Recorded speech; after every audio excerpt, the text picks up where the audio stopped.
Go. Can you hit the OK button on that 2 minutes, please? Good morning, y'all. Good morning. Good morning, y'all. Good morning. There we go. How's everyone's day going? Good. Got more breakfast in school, huh? Great. Who went? Most of us. If you didn't, you missed out on some good food, some good info. Very good. Yeah, it's every 2 weeks, and they always have good info like that. I love it when they have the like police and sheriff up there because you really do get to find out the ins and the outs. Yeah. You have me for breaking the laws, you get loaded with an edge. We didn't know it was going to midnight. Yeah, drones, surveillance, all that stuff. Google rooms. I've never been there before. I'm Yeah. in the neighborhood watching my community, Oh. and they really do give out free ring cameras. Oh, The yeah. only thing is, if there's a crime, they have access to it, so it might be good for your neighborhood, maybe not for your doors, and you like. Neighborhood watch, there's that, and the city will give you the free ring cameras. Cool. Nice. We're gonna bring the police here for one of our team meetings too, or it's fun with grand opening, so we're gonna talk that again. Okay, guys, we are gonna get dirty today. We're gonna get our hands dirty. Hopefully, we're gonna make some phone calls. We are in Ignite Lead Generation Session 5, generate your leads. How's Ignite been so far? Good. Great. Great. Cool. Gotta remind you guys to be TCPA compliant. You always go to the website and see what the rules are around it. A couple of them that always stick out to me is you cannot use a power dialer unless they opted into your service. Can't call past 8 p.m. or before 8 a.m. I think it's 8 a.m.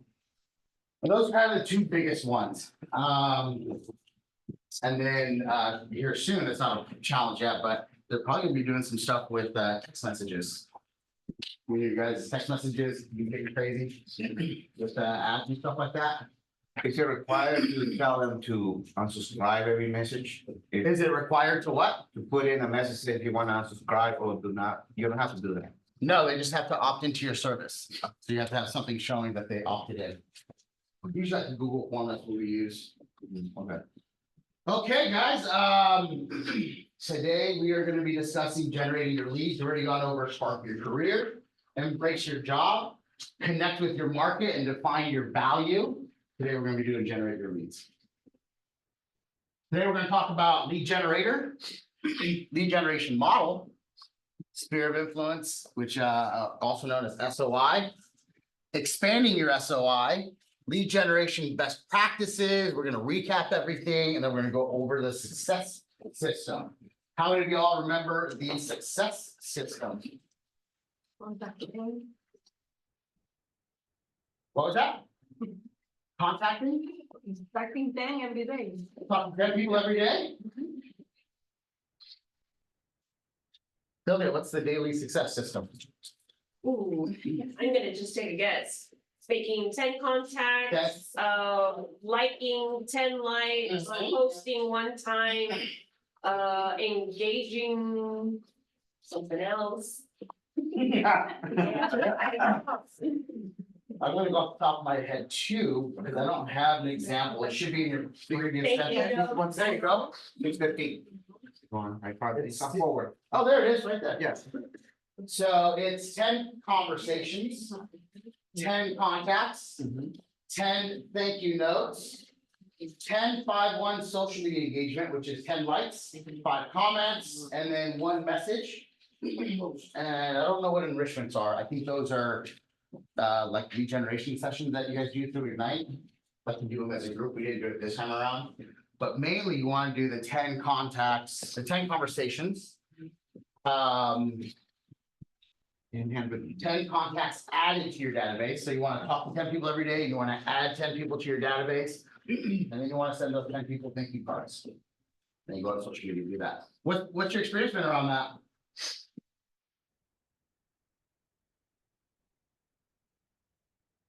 It's hard for people to answer the phone, so it's hard to get to the 10 conversations. I'm usually about 4, 5 people.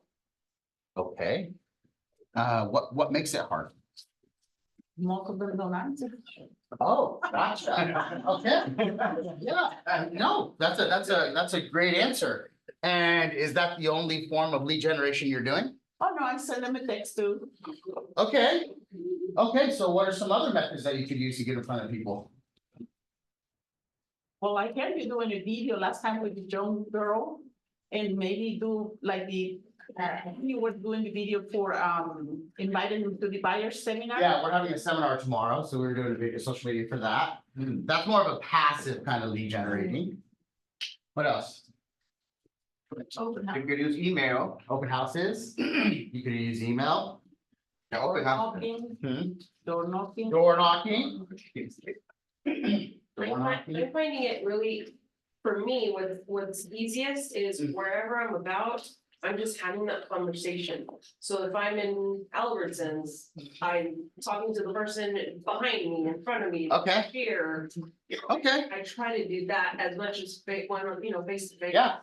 Yeah, we're actually gonna be talking about that today. We're gonna say, hey, let's write down what you did today. You woke up, maybe you got some gas, maybe you went to the gym, maybe you went to the grocery store, maybe you're picking up dry cleaners.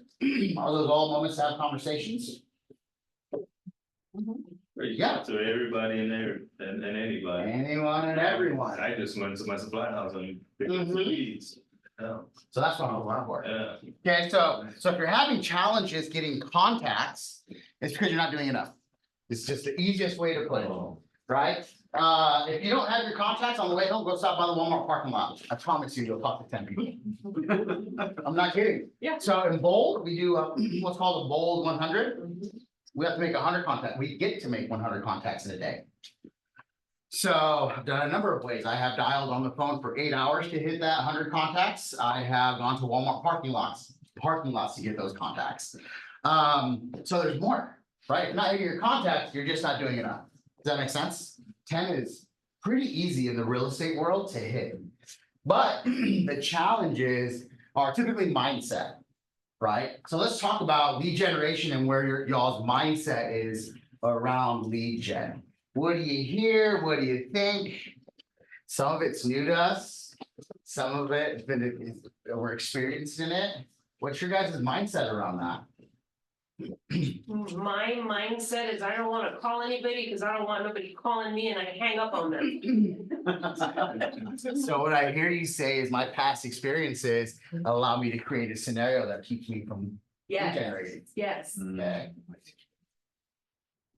Anyone else? Myrna, thought I seen your hand go up. No? What else? You guys don't think about lead generation? If this is how you attack your business, you're not gonna last very long, guys. One thing that I found that helped me a lot was to focus with the KW app, the contacts. Okay. Create tasks Okay, to call. Yeah. So the first thing I did is, okay, text, I haven't talked to you, you came to my open house. yeah, Hey, I have a new app that you can use that makes it easier. uh-huh, I will follow up with a call next week and I set that up. Yeah. And then, so I just follow it okay, and I just commit to making it. And Okay. so that's what I'm finding a way for me to good. push myself to do it. So you're using technology, you're a tech-enabled agent to make your contacts. That's what we call it, right? Okay, how many of you guys have heard of the DISC? So, yeah, a few of us. DISC, DISC.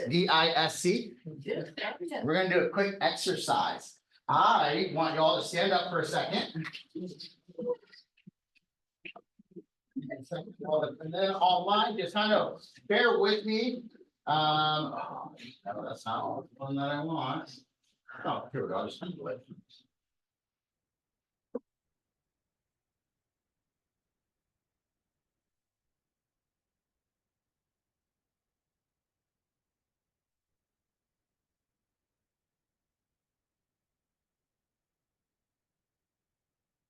Okay, so this is the DISC, okay? And what DISC stands for is D is direct and dominant, I is influential, S is steady in systems, and C is comprehensive, data driven, calculated. We as people, we lead in our lives the way we think, the way we operate, the way we act, based off of some of these habits, right? Personality traits or habits. And so what I'm gonna do is, I want you guys to see these three letters here. I want you to read it and think, which one do I more align with? Am I a direct person? Am I dominating, decisive? Am I innovative, talkative, impulsive? Or am I democratic, a good listener, supportive?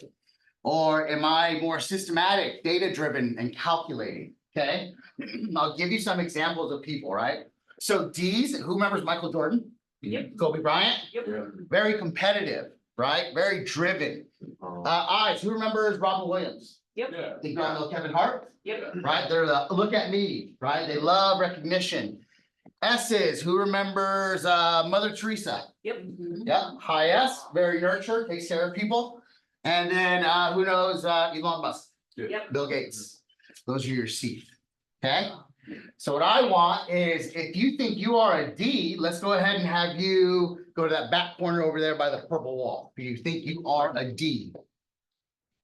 And you might feel like you're two of them, or three of them, maybe four. We do use all four, it's just we lead with two usually. Yeah. So D's in the corner over there. And then I want the I's to go over back there by the door. If you think you are an I, go back there by the door.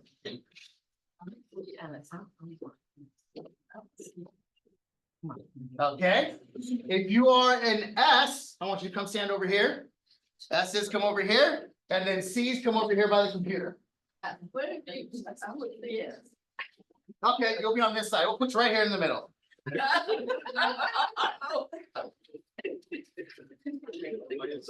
Oh, my Lord. These are the C's. These are the C's. Okay, guys. So yeah. So check this out. With DISC, we typically lead with two of them, right? But sometimes one is more predominant than the other. Okay, and we'll do an exercise to show you guys which ones you are and how you can read your DISC and other people's DISC. Sometimes people are lead with three, right? And we have pretty much two scenarios. You have your natural scenario, which is when you're at home, no one's looking, you're not even paying attention. Which one are you, right? That's called your natural. And then you have your adapted style. Adapted style is if someone's watching me, if I'm under pressure, if I'm at work, how do I change and adapt? So you're gonna have two of them. A lot of times people are the same in both areas, right? For me, I'm a high D and I, they're about the same. And it doesn't really change what scenario I'm in. If anything, it does change a little bit. Under pressure, my I drops. So I become more direct and more to the point. Not much is fun, not much fun, right? I bring this up because when it comes to lead generation, depending on which one you are, you're gonna have different challenges, okay? So D's are great because they're very competitive. goal-oriented, quick decision makers, great leaders. But their fear is being taken advantage of, Yep. right? And then eyes, they are very influential. They're people. They're peoples. They'd rather go to happy hour than sit and go through a contract class, right? And they're great with relationships, but their biggest fear is rejection. Okay? Rejection. And then we have our S's. These are our S's. We call them the mothers of the world. Oh. Yeah, very nurturing, very in a good way, very nurturing. They're the kind of people where if you bump into them, like, and I go, I'm sorry. She goes, no, I'm sorry, are you? Yeah. Right? So those are your S's. They're very systematic, very steady, very dependable, very caring. Their biggest fears, though, is change and change fast. Not saying that they can't change, they can, but in their own way, their own steps. That's right. Right? And then we have the C's. So C's are data driven, right? They do not make a move or a decision without making sure everything has been reviewed, right? So I can't go to a D and say, hey, can you sign this or a C and say, can you sign this contract? I have to send it to them the night before, tell them to review it, highlight their questions, bring it in. We'll talk about it and then they'll sign it, right? So they are data driven, calculated. Their biggest fear is being wrong. Right? Oh, yeah. Oh, yeah. Okay, so the reason I have you guys do this is because I've come to find out, depending on your personality traits, if you're having challenges just in general, but we're talking about lead generation today, it has to do with more than likely your disc. Right over here, you're probably worried about how you're going to look or how you're going to come off. That's going to keep you from doing your lead generation, right? D's, honestly, you need to have a goal. Like you have to set your own personal goal. And if anything, you need competition, right? Because if there's no one pushing you or competing with you, then, it's not as fun. Yeah, exactly. Right? So it'd be like get an accountability partner. Yeah. Or find someone that's like, hey, we're going to compete. Let's see who wins number one. Or maybe we do a competition in Ignite and whoever wins gets like a social media reel done for them for free on The Office. Something like that. Right? And then S's, it's a lot happening. So you have to pick one thing and start there. Like you don't have to do it all. You don't have to do 10 conversations, 10 handwritten notes, and 10 adds to the database. I would say pick one of those and start there, right? Just go talk to 10 people today and start there. Because it's something new. So that's going to be a challenge in itself, right? But keep doing it until you actually start hitting those 10. It might be one. Let me just do one today, right? And then the C's, you're probably like, well, how do I follow up?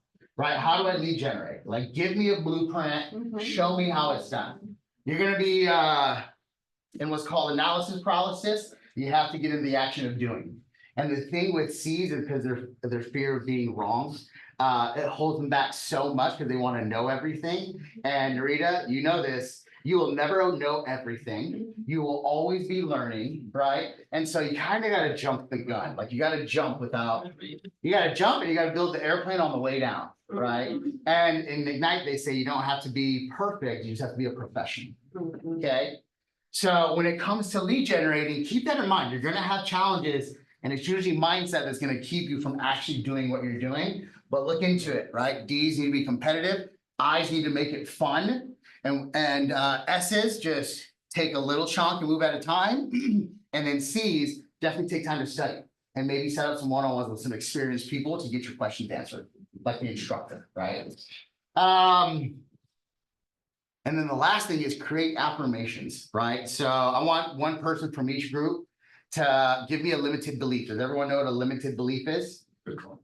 The drunk monkey. It's the things that our mind tells us to keep us from doing what we want to do, right? The mind is designed to keep you safe. And here is proof. So most people, some people are scared of heights, right? But even if you're not, has anyone been to the Grand Canyon? Yeah. right? Last thing, it's horrible. Yeah, yeah, well, does anyone just walk over to the edge and look over like, do they go to the edge of the Grand Canyon and look over? Yes. Some do, Yeah. some do, but do Okay. most? Most won't, you know, and why is that? We- Most will inch this way, right?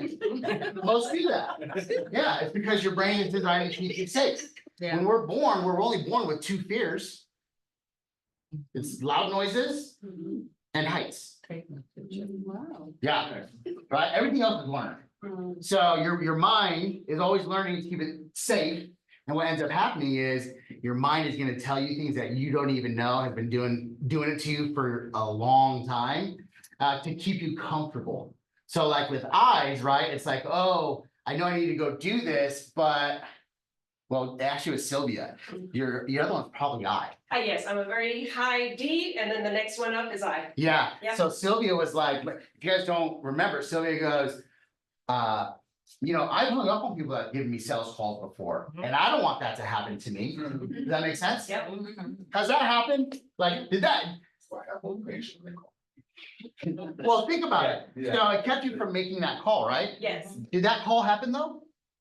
Did what call happen? So you were like, I don't want to make that call because I don't want to be hung up on and feel salesy.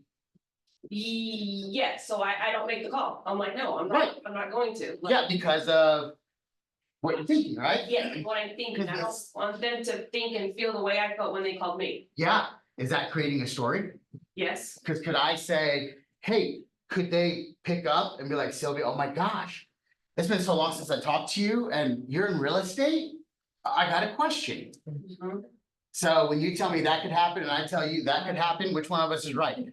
We won't know until I do it. You don't know until you do it. But that's your brain creating that story to keep you from making that move or that call. Does that make sense? Yeah. C's, you're gonna sit there and say, I don't have enough information. I's, you're gonna feel the rejection part of it. They're gonna create a story that's like, oh, they're not gonna like me at the end of it. S's, it's overwhelming. So just narrow it down. Does that make sense? Yeah. Okay, you guys have a seat now. Does that all make sense? Yeah. Okay.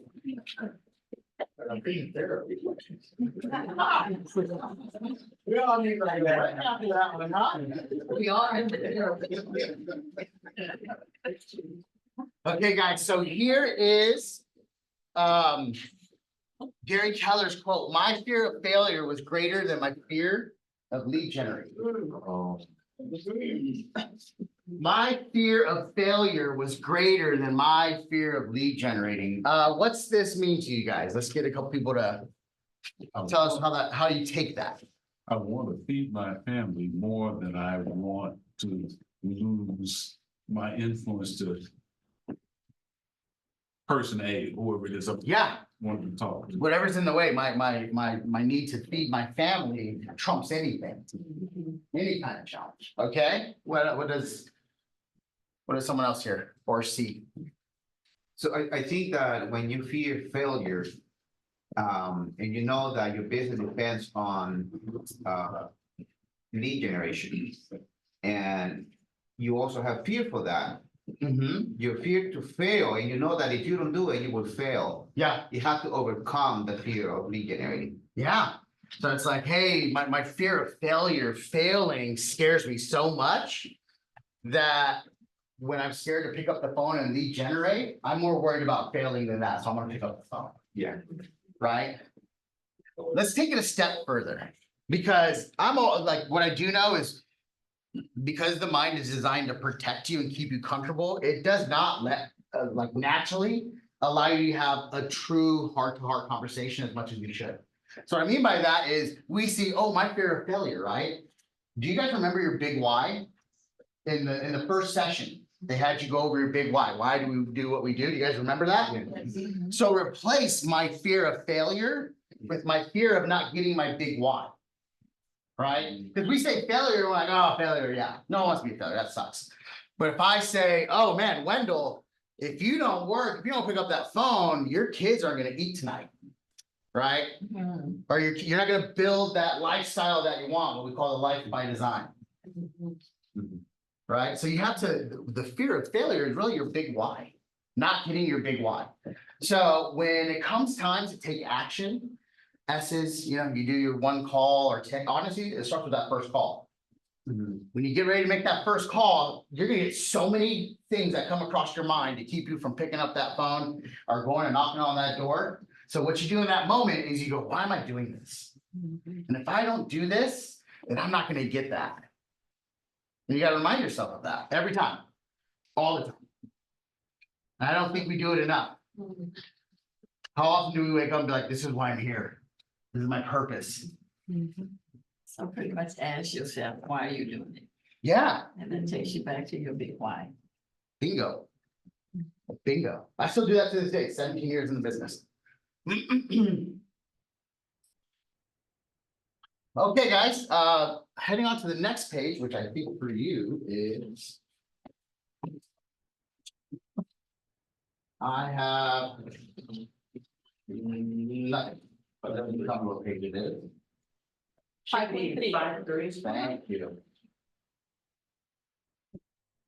Okay, here's the 6 core competencies of a business. 6 things we have to do. The first one, lead generate, capture, and convert to appointment. Lead generate, capture, and convert to appointment. Number 2 is present to buyer and sellers and get an agreement. So that's perform, act, interview, get interviewed by buyers and sellers, and then get an agreement, get them to say yes to hiring you. And then once you do that, you go show buyers homes and then you market the sellers houses. After that, write and negotiate contracts, coordinate the closings, and then manage the money. Those are the 6 areas of the business that you're gonna have to do. We're gonna be focusing a lot on number 1. Because it all starts there, right? If you don't lead generate, you could have the best presentation. You could be the smoothest agent out there. You could be the master negotiator, great converter on closing. But you ain't gonna be able to manage the money if you're not talking to people to get appointments. Right? So it starts with lead generate, capture, and convert to appointments. What do you guys think lead generating is? Let's put it in a simple form. Easiest way to describe it. How would you describe it? Building a business?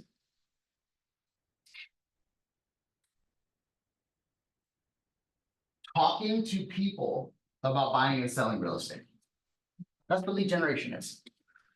We do lead generation activities that are different sources, right? Some of us do open houses, some of us door knock, some of us call. Some of us go to Walmart parking lot, some of us go to PTO or PTA meetings.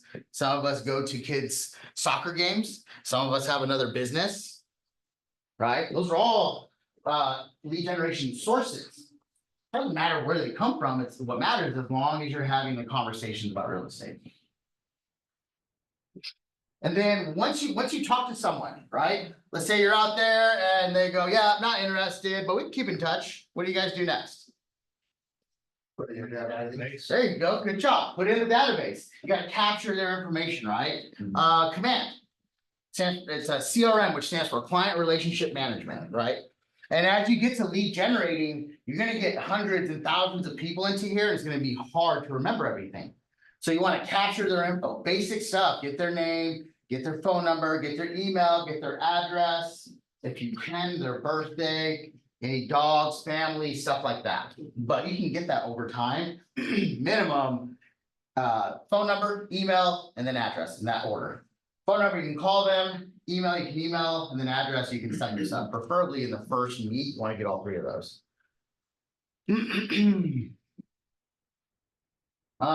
So once you capture them, put it into the database. Yes. Good question. Like, let's say you're in the parking lot of Walmart, because that's my thing. How will you start talking to people between the? Hey, I'm a realtor. You want to buy or sell real estate? No. That's Yeah. Oh, wow. Straight out of it. I can do it a lot of different ways.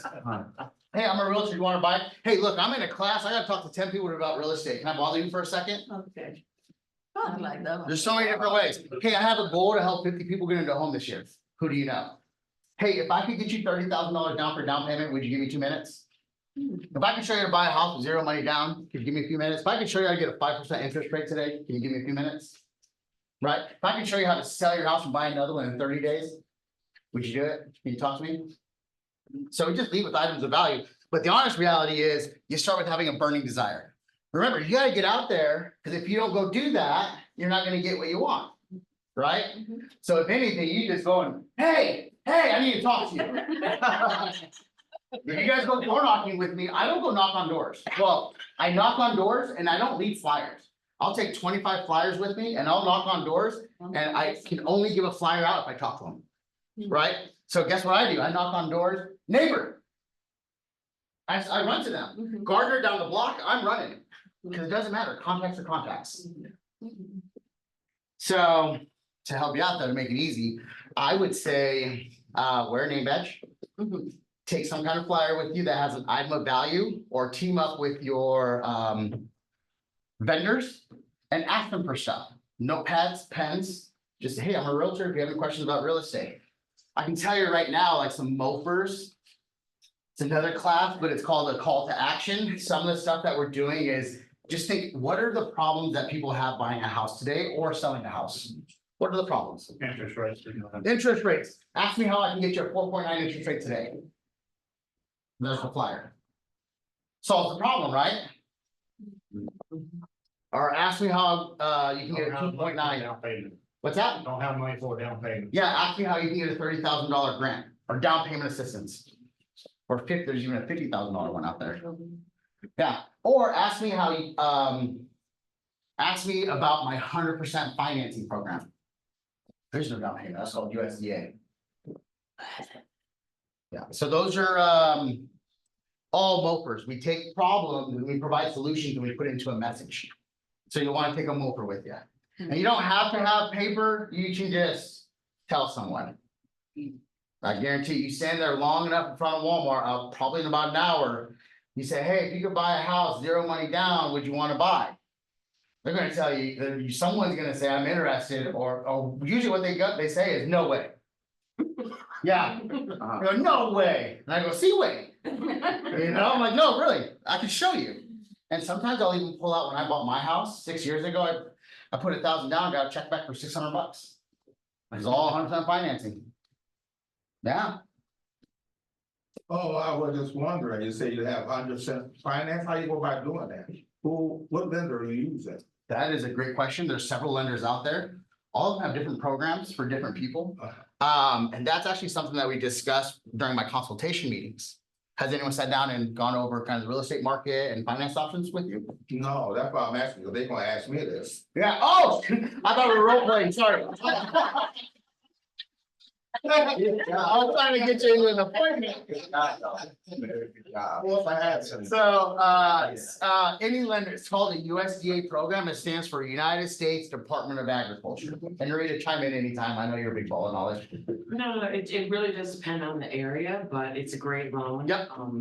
If there's a couple of requirements, it can't be like the manufacturer and permit foundation. But and it needs to be like in a rural area like Hughes and JD, you just skated if you got that. You were behind Tractor Supply, so it's like what, rural, like So I unincorporated area, is that how? when I bought my house, I went with what's called the Platinum program back then. It was a Okay, conventional okay. loan. Yes, so there's some things with USDA. What I would recommend, James, is go talk to Hadia, Carol, Pablo.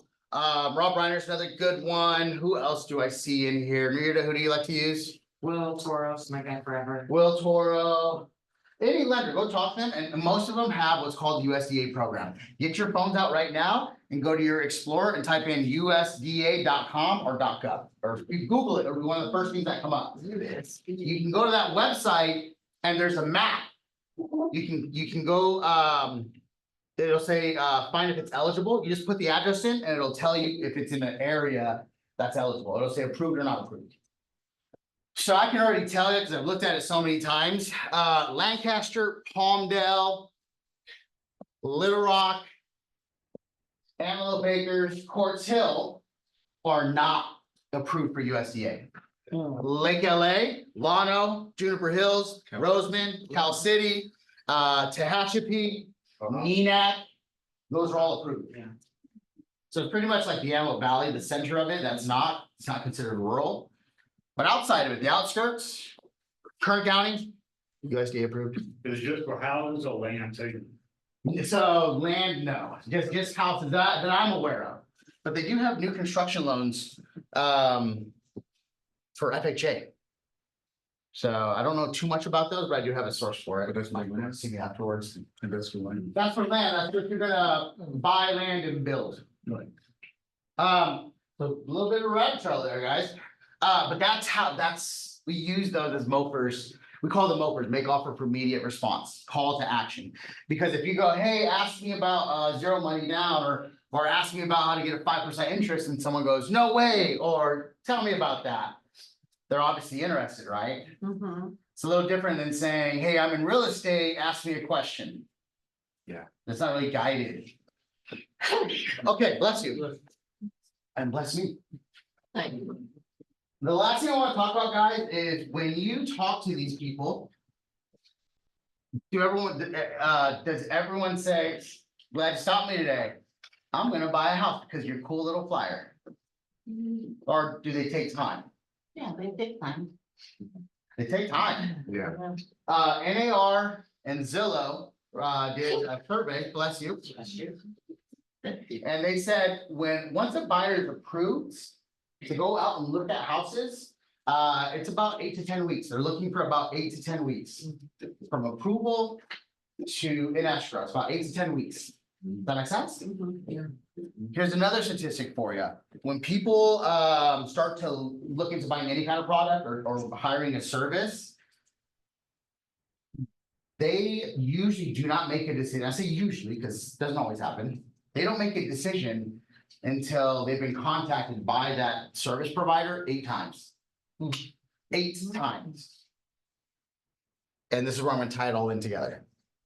So once you meet someone, it's gonna take 8 weeks, 8 contacts. You do 1 contact a week. 8 times you have to pop in front of them for them to see you as the realtor and decide to work with you. Does that make sense? And then another 8 to 10 weeks to get them an escrow. 80% of realtors only go up to 2 contacts. 80% only make 2 contacts. And I have recordings on my team. I can show you. It's most people only reach out to the lead twice. You have to hit them 8 times before they decide to work. You just have to put that into your head. So that's why you're going to use your command to lead generate. You're using the tasks because as you know, if you're adding when you're adding 10 people every day in 1 week, that's 50 new people.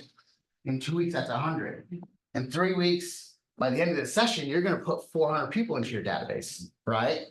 You gonna remember all those conversations? No. Probably not, right? The ones that were like, check in with me in a couple weeks, or let me know when interest rates come down, right? You want to create tasks to systematically hit those leads, and that's where the converting the appointments come into effect. Okay, here's some lead generation fears and myths. Who wants to help me out and read some of these? I think lead generation is really difficult. That is a fear. Next one. I Anyone? don't have time to lose. I don't have time to lead generate. And the next one, I don't know what to say. I don't know what to say. And the last one.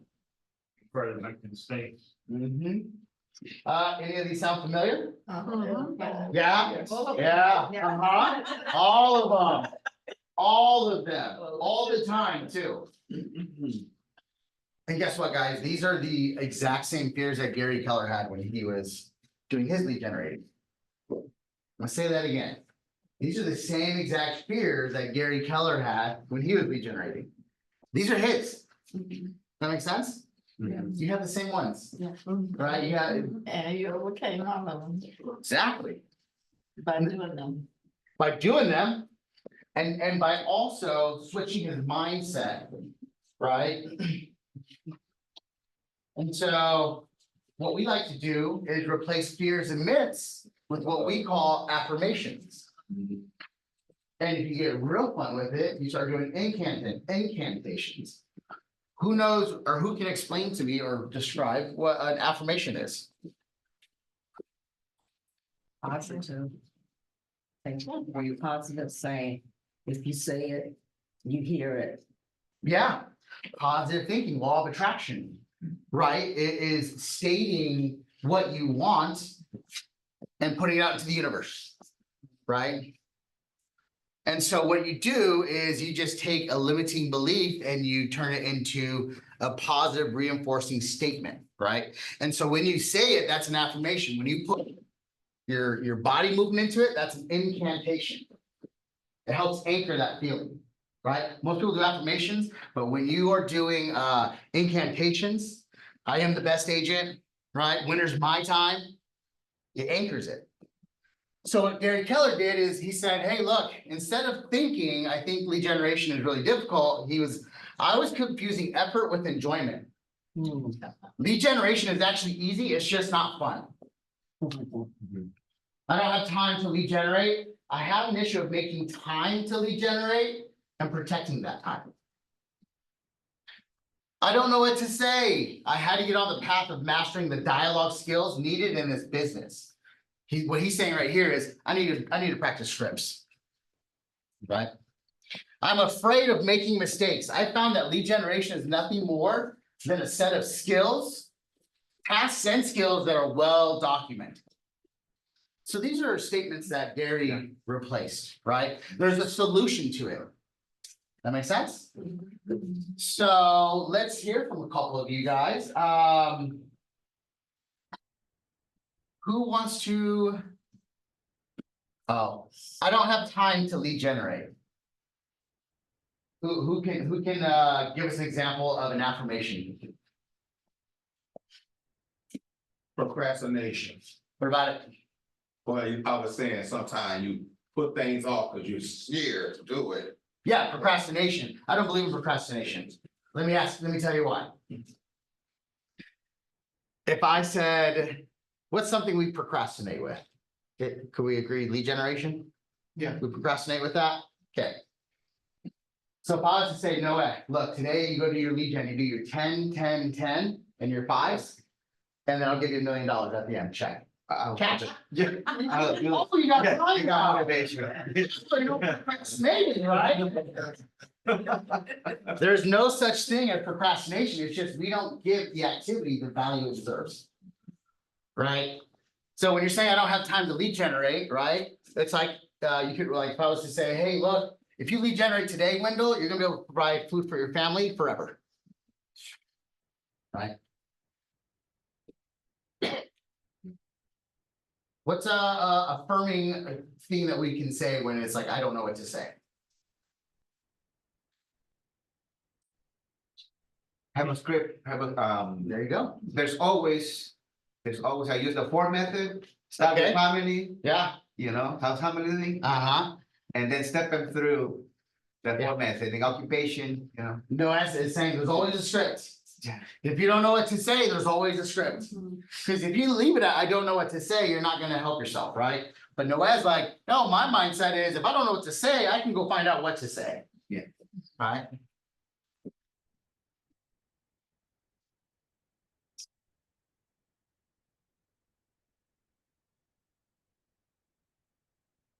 Oh, yes. Uh-huh. So how would you do, I'm trying to figure out what is the difference between the affirmation and the incantation. Let's say that what is 2 affirmations and can you translate them into 2 incantations for me, please? Yeah, I know a few of them. We used to do one that was that's an old, but I'll do the one that we're doing right now. I am a great agent. Mhm. I am a great agent. Right? I'm a market maker. I make my own market. Money comes through me. Money flows through me. So I just started doing incantations right there. Money flows through me. That's an incantation. Oh, when you- Money flows through me. That's an affirmation. Okay, Money flows through me. Incantation. okay, Incantation is you're just putting body movement into it. yes, okay, now I Like people got it. jump. Thank you. I'm a great agent. Yeah. You know? I'm more like a fist pump kind of person. I am a great agent. Okay, guys, we're talking about how to make contacts, right? And then we talk about lead generation sources. We're like, hey, it's hard. It's hard to get past 4 of them, right? And it's hard to find people. Do you guys already know people? Yeah. Right? Yes. How do you know them? What kind of people, or relationships? Who do you know? I have tax clients, people from church. Tax, people from church? Anyone got relatives? Kids? Co-workers, friends? Right? That is called your You. sphere of influence. Who's heard of sphere of influence? Who has it? Who's hearing sphere of influence for the first time today? Anyone?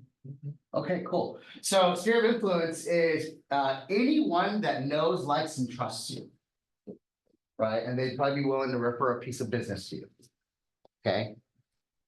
So how do you talk to these people? They're the easiest ones to speak to. They are, well. Sorry, my experience shows that it's actually they're the hardest people to talk to. For some of us, it's easier, but for most of us, it's harder. Yes. We don't want to mess up with them. We'll go mess up with a stranger. We'll go, botch up the scripts. We'll go be salesy with a stranger, but we typically don't do it with people we know. So the best way to get a hold of them is right here, guys. Your phone. And how do you get a hold of them? Not call. You can call them? Is that the only way? No. Okay. Okay, you text them, open this. Yeah, Well, how else? let's FaceTime them. FaceTime? Yeah. Yeah. How else? Email? What else? Facebook, Instagram, TikTok, Snapchat. Hello? Right? With your phone. You guys haven't figured it out yet. So there is power in this phone. And we're gonna do a formula, an exercise right now to see how much money is in your phone. Because real estate is a contacts game. The path is in the math. Numbers never lie. And we've gotten this dialed down so much that we know that every X amount of people that you know, even down to how many times you contact them, is how much money you will make. That's how simple it is. So here's an example. We're gonna take your number of contacts in your phone. We're gonna multiply it times 0.081. And then once we get the answer to that, we're gonna multiply it times 0.10. And then we're gonna add them together. And then we're gonna put an average commission in there, and this is gonna show us our income opportunity. Now, I know that all kind of sound like gibberish, but we're actually gonna do this together. But here's some statistics. National Association of Realtors in 2020, according to the 2020 census, the home ownership rate in the US is 64.8%. And the typical person moves every 8 years. So about 8.1% of your database will buy or sell a home every 8 years. So now what we're gonna do is, following this formula, we're gonna put in your guys' numbers. So do you guys have this? Is it blank on yours? Yes. Yeah. Okay, cool. We're gonna fill yours out. So the first thing we're gonna wanna do is pull out your phones and see how many contacts you have. Okay, so let's do that now. I have an Android. Does it stay on the phone or you have to count? So I don't know for iPhones, we'll have to figure it out. But if Android, if you go to phone and you hit your contacts, right below phone, it'll tell you your contacts. Apple's at the very bottom. What's that? It's at the very bottom. It's at the very bottom. iPhone is at the very bottom. Okay, So scroll to the bottom. yes, I got. Android is right there. Contact. Yeah, so once you find that number out, I want you to write down your contacts in the A box at the end. Oh, hit contacts and hit phone, then hit contact. Yeah. Oh, okay. Is anyone having a problem finding it? Good. It's all I know. Okay, who's got, mine was 1,069. 783. Ooh, 783. I don't know where I got these people, but I have 2,400. Wow. That's a good problem. That's a good problem. Okay, go ahead and write that number down in A at the end. Does everyone have that written in there? Yes. Okay, this is where we're gonna get a little tricky, guys. Yeah, mine doesn't now. Let me see. Yeah, you're Maybe. Android. Push contact at the bottom. That's how I got mine. Yeah, it's contact, but it doesn't. I mean, it has, okay. Maybe we can do it this way, hold on. If I go like this. Select one. You have 348. And we're after that, top. On A, oops, go back. But let's see if you want to try it by, because I'm mistaken, it's 8. What if he does keep it? See, I put some in my database last night, but I didn't put them in my phone yet. You have 115. How did you do that? That's another class for another time. And I don't teach it. All right, so we're gonna take, so does everyone have their number right there? Yeah. Yes. All right, and then we're gonna go to potential closing opportunity, space B.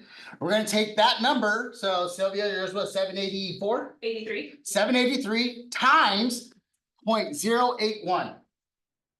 Time. Times 0.081. And that, the answer, that number is gonna be right here. So tell me what yours is, Sylvia. 63. Okay, so Sylvia has 783 at the top. She multiplied that times 0.081 and got 63.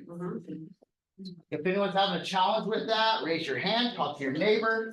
He did the number? She got. We don't have the. No, that's the phone. You want to do a calculator. But this is the total. Oh, it could be, yeah. It could be point. Yeah, that's not the highest that I've seen. I've seen people have 10,000 contacts in their phone. So 115 Okay, write it down in B right here. times Point. 081. 0.08. Just to do the example. Was Okay, so Narita's, Sylvia's was 63. Who else got a number? 93. 93, 112. 112. So just in your phone alone, guys, that's with those people. If you just focused on those people, that's how many deals you would close this year. Oh. Crazy, huh? Yeah, The 63? yep. So potential closing opportunities from contacts. There's a 63. 112, 112, 197. 197. These people exist. I have no idea how I got them. It's a good problem. You have to go through them and call them. That's what you're gonna do next. Right? Okay. So we're gonna move on to the next one, because now we're gonna find out how much money's in there, right? So we're gonna find out not only how many potential opportunities, these are just, they reach out to you directly, or you reach out to them and sell, but they might refer people to you. So we're gonna find out how many we can refer. So we're gonna take, again, A 783 times 0.10. So we're going back up to A. Take that number and multiply it times 0.10, and that's gonna be underneath C. So you multiply, number A. Right? What is the time you say?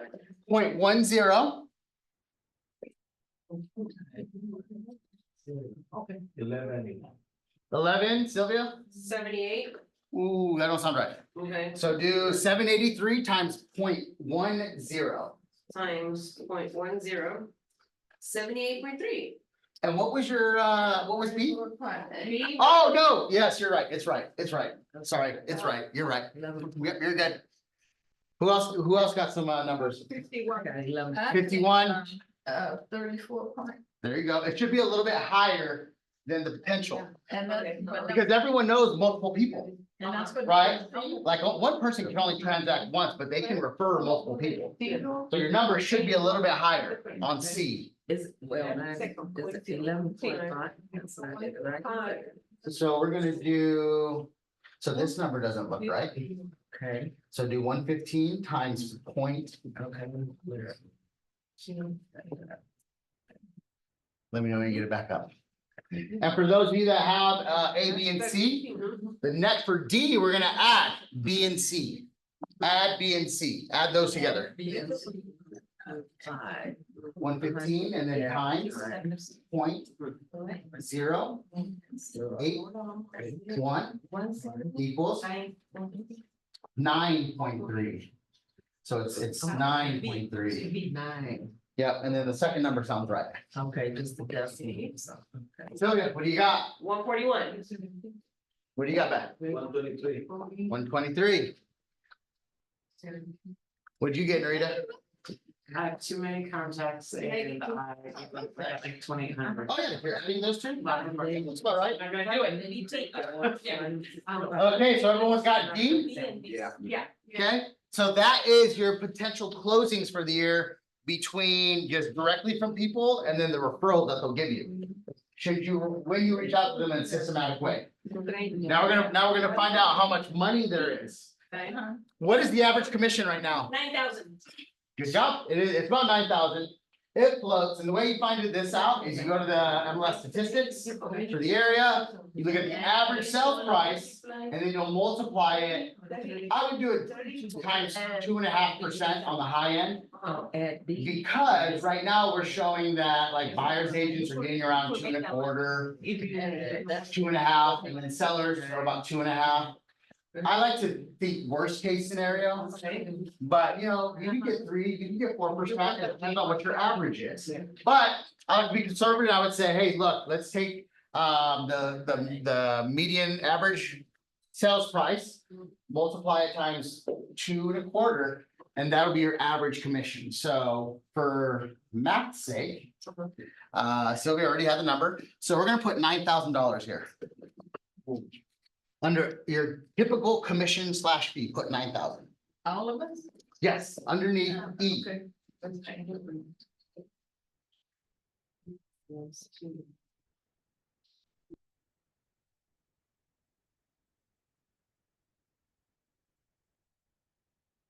Okay, and once you have E in there, what you're gonna do is you're gonna take 45 times, oh, I'm sorry, not 45, whatever is D. So this was 45, take D times 9,000. Holy cow. And yep, and then write that down on F. Don't say the, yeah, I wanna go through everyone's. Yeah. B times. D times 9,000. Insane. Yeah. Yeah.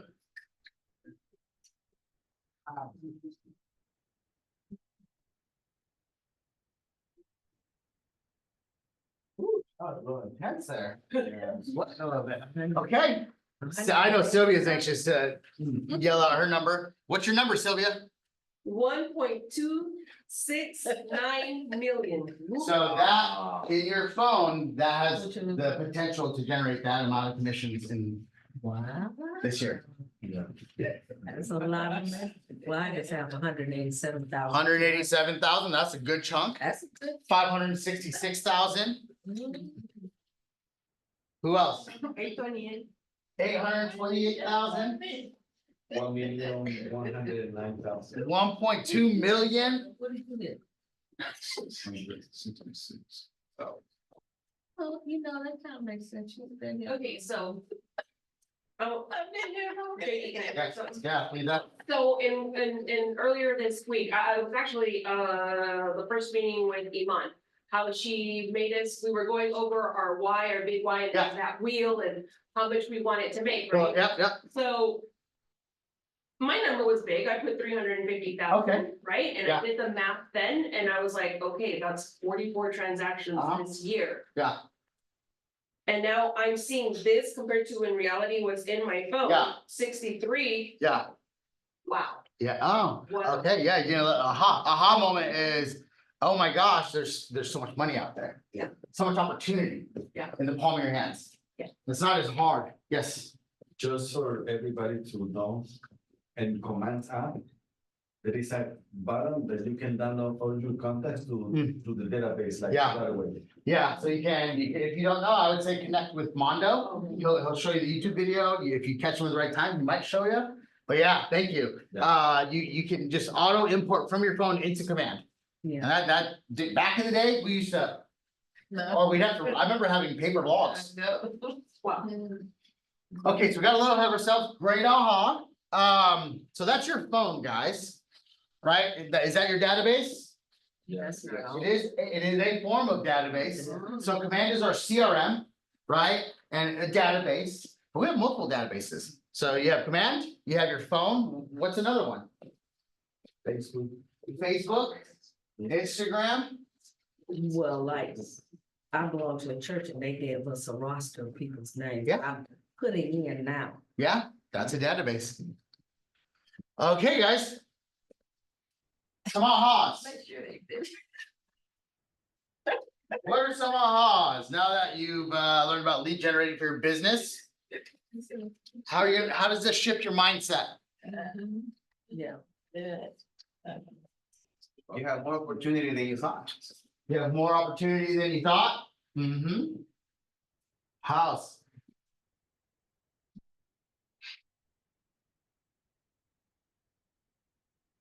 I haven't heard anything from anyone online. I'm gonna start calling people out. What do we got? S22, Mary Jane, Harry, Janine. Talk to me.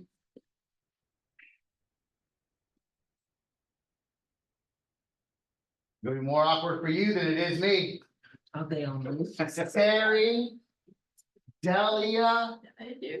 I'm DA. still trying to figure out the math. Math is not my strong suit. Unmute, yeah. All right, well, you know what, we might have to just connect on the side then, so we can get that math for you. Do me a favor, tell you what, text me your contacts. Text me your number of contacts and I'll do it for you. Okay, All right. Okay, guys, the path to self-mastery takes time, learning new habits and skills. So take the time to acknowledge the journey you're on and celebrate the small wins. Okay?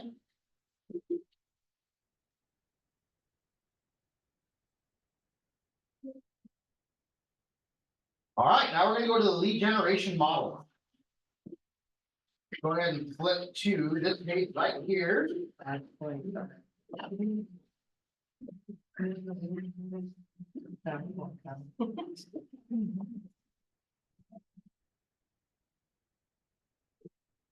So here's the lead gen model. Keller Williams is all about models, right? And in those models, you have systems. The more relationships you have, the more business you have, right? And so the way this works is you have number one at the top, lead capture. That is going to be prospecting and marketing. And then our goal is to get them into our database, right? And in this data, and once they enter the database, we're in relationship management stage. We have leads and contacts. What is the difference between a lead and a contact? Contact, you have communication, you have a two-way conversation, but a lead is just something. that- Yeah, it's like Sarah said, I got all these people on my phone. I don't know who they are. Yeah. Those are leads. Does that make sense? Now, when Sarah calls them and they say, oh yeah, you know, girl, we used to hang out back in high school. You don't remember? We got in trouble, got arrested that one day. And then you start to talk to them. Now you're strengthening that relationship. They become a contact. Does that make sense? Yeah. Yeah. Okay, so from lead capture, your database, lead contacts, what sticks out to you guys?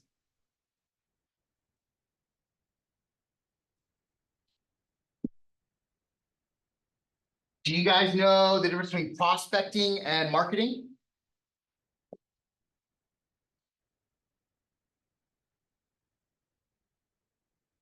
Marketing is, hey, I sell real estate. Someone come talk to me. Prospecting is, hey, my name is JD. I'm looking to put 50 families into homes this year. Do you know anyone that wants to buy or sell?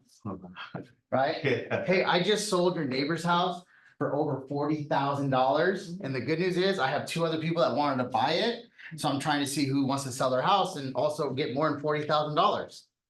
Right? And then Dorothea, it's been a while since we last talked. How you doing?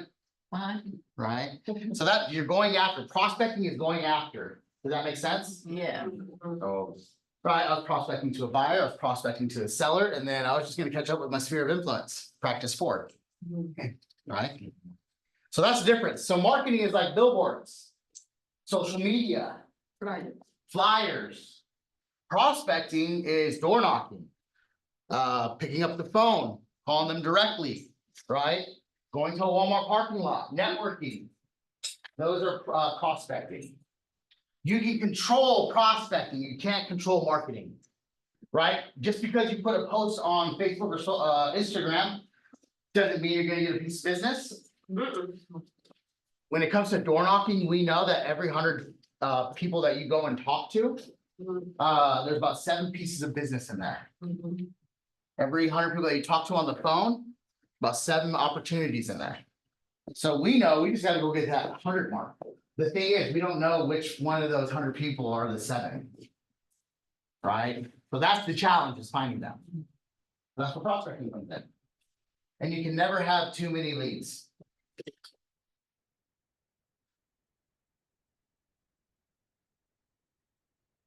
Marketing is money intensive, passive. It's more for long-term results, right? You put a billboard up, it's probably gonna be up there for a year, right? So you're hoping that you get something in that year. Prospecting is time sensitive, proactive, and immediate results. So marketing costs more money, prospecting takes more time. Marketing is more passive, but prospecting is proactive. You're taking action. Right? Marketing is more for the long-term results. Prospecting, you get business now.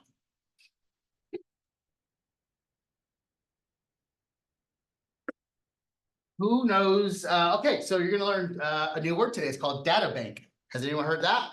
Data bank. So most of y'all probably have a database. Meaning you have a place where there's names and numbers in there, right? A data bank is the same thing, but you have systems, you have technology in there working the leads that are in there. So like, Follow Up Boss, we have emails that go out, we have text messages that go out, we have reminders that tell us to call them. That makes sense? Right? Like with your phone, are you guys, do you have a system that sends text for you automatically on your phones? That sends emails automatically? Do you have reminders on your phone to call this person, call that person? Right? So that's what a data bank is. Database is just your phone, there's names and numbers in there, it's not making you money yet. Right? Put them into command, put them on drip campaigns. You get a system known as an 8x8, which is a follow-up system, and you follow that. Now you have a data bank. Now it's making money. It allows you to have planned and meaningful communication with your database. Oh, also, by the way, in order for it to be a contact, it's got to be a two-way conversation. So like, when we are prospecting, we have a number of things that we do for prospecting. One of them is expires, right? And if I get someone, if I call someone, I go, hey, your home came off the market and I want to know if I brought you an offer, would you still sell? And they go, heck no, get lost, you loser. Then they hang up, which a lot of them do. Contacts. I count that as a contact, right? If I'm out at the Walmart parking lot and I go and I'm like, hey, do you want to buy or sell real estate? And they go, no, get lost, loser. Hey, do you want to buy or sell? No, get lost, loser. I don't count those as contacts. What I would count is, hey, do you want to buy or sell real estate? And then someone goes, I've been thinking about it. Oh, that's a contact. But you can just keep it as simple as two-way conversation around real estate.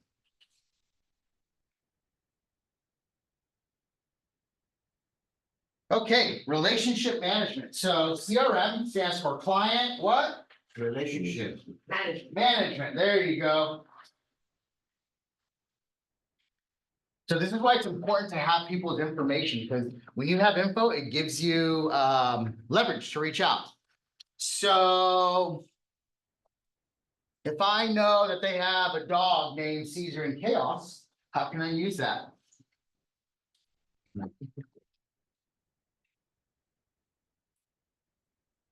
How can Yeah. you use that to reach out Okay, got it. or to build a relationship. Hey, JD, you know what? There's a puppy hike that's gonna go down in Rosemont. What about bringing Caesar and Chaos so that us and Kiki can all hike up Yeah, safely? exactly. Yep. That's a great way. I have a friend that has a pet rescue. And then I had another friend whose dog passed away. And she had a whole bunch of dog food and she was like, JD, I don't even know what to do with this dog food. And I was like, oh, I haven't talked to Kit in a while. So I was like, I know a friend that has a rescue, her name is Kit. I can take it to her. And she was like, yeah. So I just drove, Kit lives like down the street from me. So I just drove to her house on the way home, gave her dog food, caught up with her. Right? Churches. Right? If you know that they're in a church or your church, what can you use to reach out? You guys have events, Yeah. right? Doesn't have to, you don't always have to call and be like, hey, you wanna buy or sell real estate? You wanna buy or sell real estate? Right now, our team is doing a spring event, a client appreciation event here in the office. And we try like, I don't know, about $1,500. Most of it's vendor paid.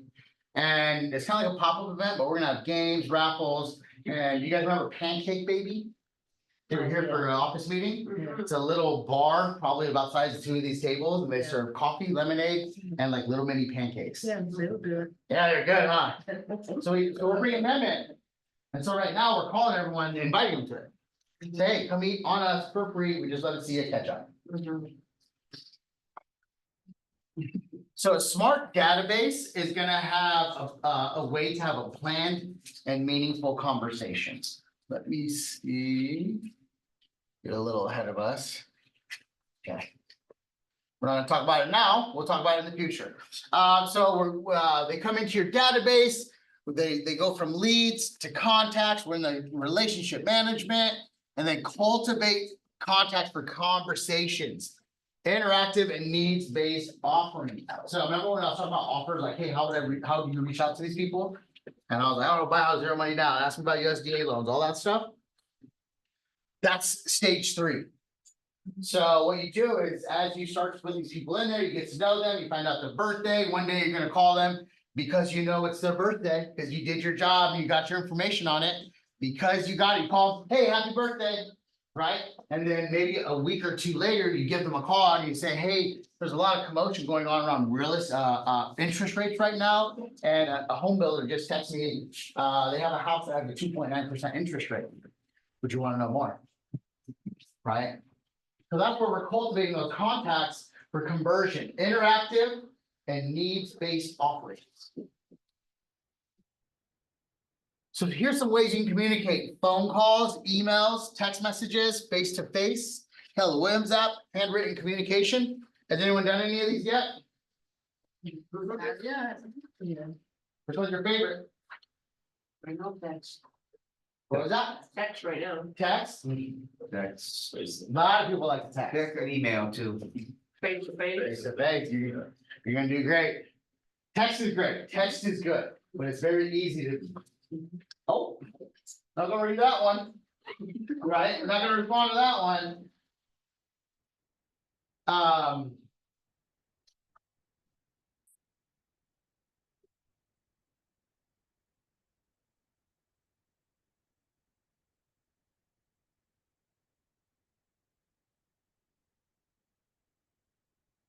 don't wanna make some calls right now. What time is it?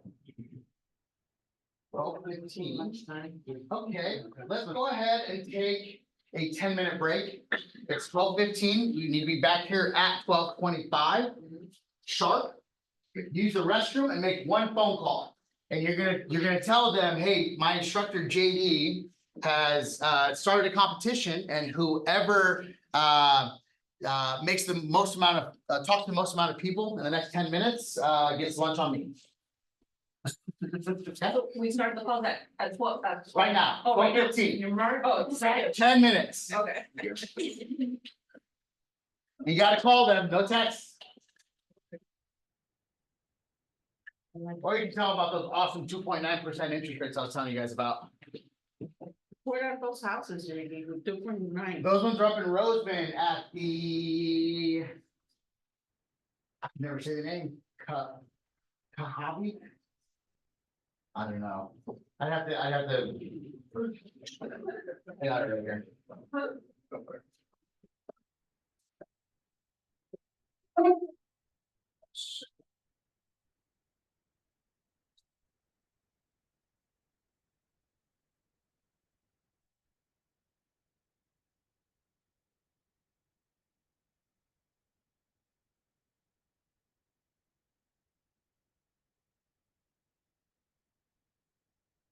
Hoganen.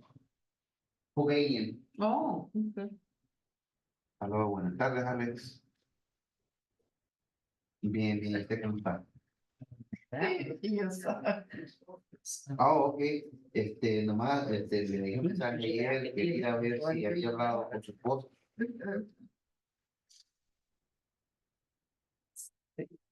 Oh, ok, ok, ok. Bueno, está bien. Está bien, ¿cuándo regresa? Mira,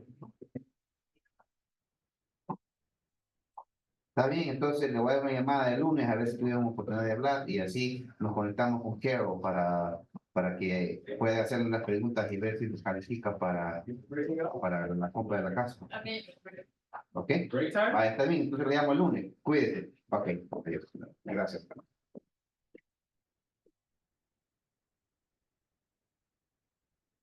Silver? Are we gonna check in?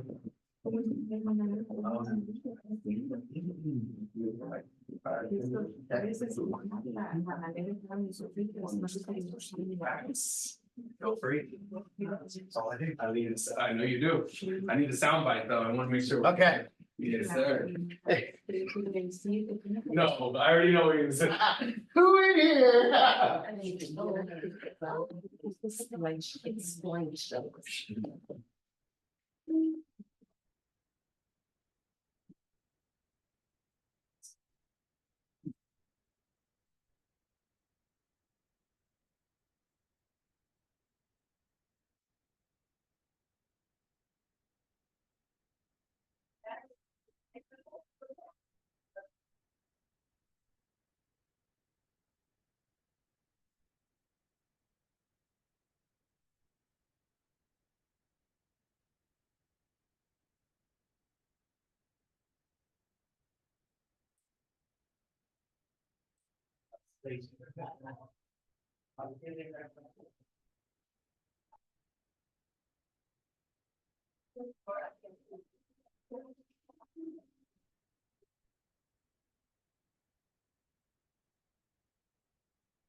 Oh.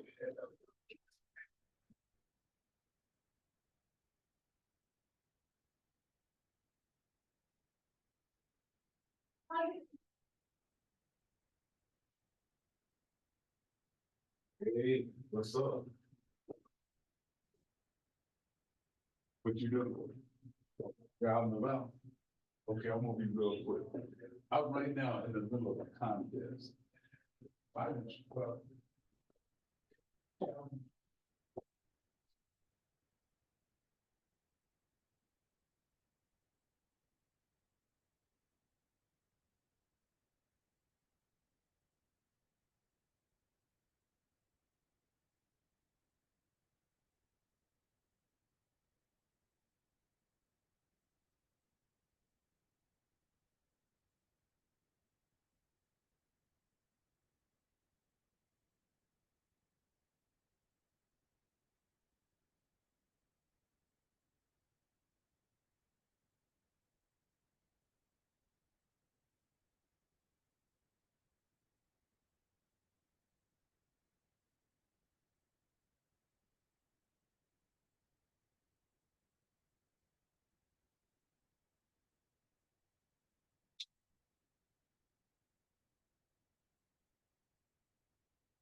Hey, Andy, how are you?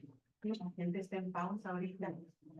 Sí, mucho I was in class today, and my instructor just wanted me to reach out to a couple of people in my head on the list today. So how's it been going? de los padres, no sé qué. Okay. And five houses.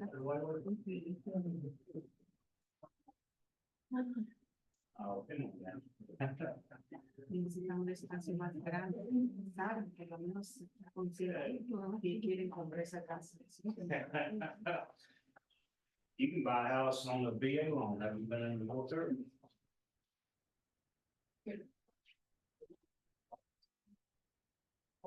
Yeah, Jason's in the military, but I didn't know if he was in the military.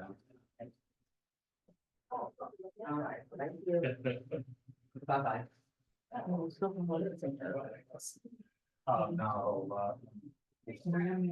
we I'm at the Keller Williams office. And I was supposed to call a couple of these.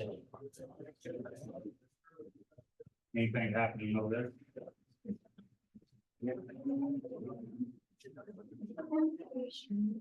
Okay, okay. Is the time up? 1 minute. Oh, it's out. Oh, yeah.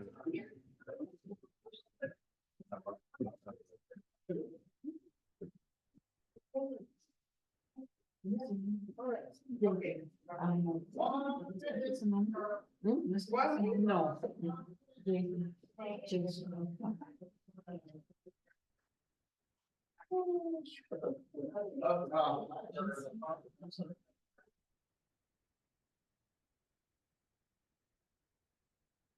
Huh.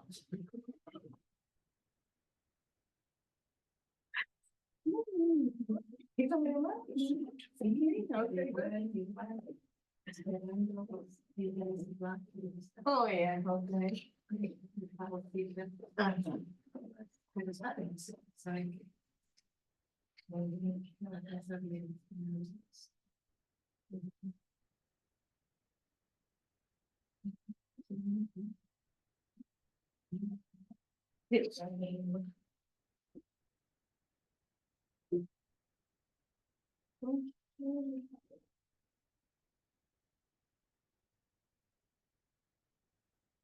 All right, let's get things started. Let me make an announcement. All right, guys, get started. Okay. On over, we're gonna get started in 10 minutes. Okay.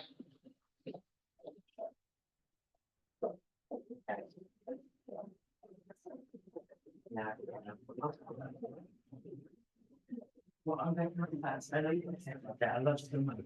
All right, let's do this. All right. Who talked to some people? Okay. How many people did you guys talk to? Call, Two? three, Three? call four, and that three. 3 and 3. That's the highest is 3? Okay, so for a tiebreaker, we're gonna need you guys to arm wrestle.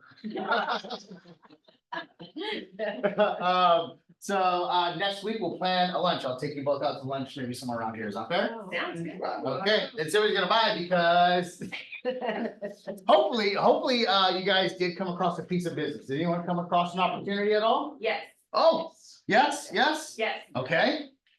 Tell me more about it.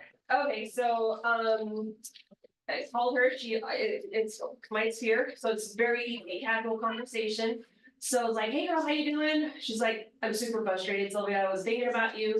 Turns out I could no longer deal with the roach infestation at the Oh. house that we were renting. So we just moved out a couple of weeks ago. Okay. I just signed my 1-year lease. But I'm ready to own with her husband. So I'm like, great. So I'm starting the process of pre-qualifying her. So that when that year lease is up, we have everything in order and they're going to purchase their home. There you go. Good job. Awesome. I love it. Okay, guys, what you just did was lead generation. Yeah. And look, you 10 minutes? Yeah. 10 minutes? Imagine if you did that 3 hours every day, Monday through Friday. How much more our lives would change, right? So, the good news is, it never ends. It's never ending. You're gonna do it for the rest of your career. It's best when it's time blocked. Time blocking is when you actually cancel out everything. There's no room for anything else. You're only focusing on that activity. So for the Ploskis group, we time block between 9 to 12 on lead generation in 1 hour increments. And each hour is a certain thing. So 1 hour is CRM follow-up. Another hour is Zillow follow-up, and another hour is expired follow-up.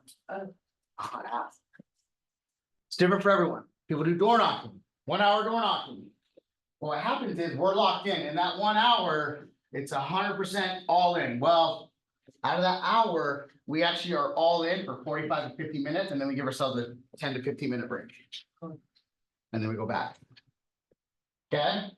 Question, JD, on the, what do you call it when you're, cold calling, the TC, what is that called? TCPA compliance? The TCPA compliance, is there such a thing when you do door knocking, any type of compliance, you need to, no, okay. No, you just can't put mail into the mailbox. That is a felony. Gotcha. Ask me how I know. I put mail in a mailbox. I was out door knocking, and then you know those, the block mailboxes, I walked past one and I was like. I got a lot of it. Everyone went door knocking, I went and sat down on the curb, I didn't have a smartphone back then, that was like Blackberries and stuff, so I just sat down. Enjoying the day, and then I get a call, it's the mail lady, she goes, is this Mr. Mora? And I'm like, yes, it is. She goes, you just, I just got your flyer, and I was like, oh, I'm so glad you got it. And she goes, no. I'm with the United States Postal Service, and that, sir, is a felony. And I was like, no, I have no idea. And she's like, yeah, most people don't know, but don't do it. That's nice. Yeah. She was nice. Did you want to buy a house? Do you need to buy a house? You think it's stuck No, here? you. Yeah. Yes. When you door knock and they have a sign saying no soliciting. Yeah, don't do it. Don't do it. Just let it run in the house. I've done both. Yeah, I'm not soliciting, I'm just providing public service. I'm educating people on the real estate market. I'm helping people manage their multi-billion-dollar investments. If you want to buy or sell, you let me know, and we'll have that conversation. So I'm not gonna be showing up to sell a vacuum cleaner. I know. But by the way, I did list your neighbor's house and it's up for sale, so if you know anyone. I have done it, I've done both. Nowadays, I prefer not to. Yeah, because Most of the time, they did call my old broker. yeah, I told him that I knock at the door and they have no solicitor signs and whatever, so there isn't a law against it. I don't know. It's a complaint, your broker wasn't happy. You know, sometimes I'm like, anyways, different conversation for a different day. All right, guys, last thing. The size of your database is gonna determine the size of your business. Did you guys hear that? Okay, no, what? Yeah. The size of your database is gonna determine the size of your business. And you gotta be adding to it every day and cultivating it every day. Right? There's a reason where most agents get out of this business. Most of them don't lead generate daily. Most of them don't go do what we just did. Most don't, that's the honest truth. And you have to do that every day, and the more you do it, the bigger your database gets, and then the bigger checks come in. More checks, bigger checks, consistent checks. What's that? See you next week. See you next week. Monday, I don't know, when's the next week? Monday, 9 o'clock, Monday night? same time and place. Okay. All right, before we move on to the next one, any ahas on the funnel?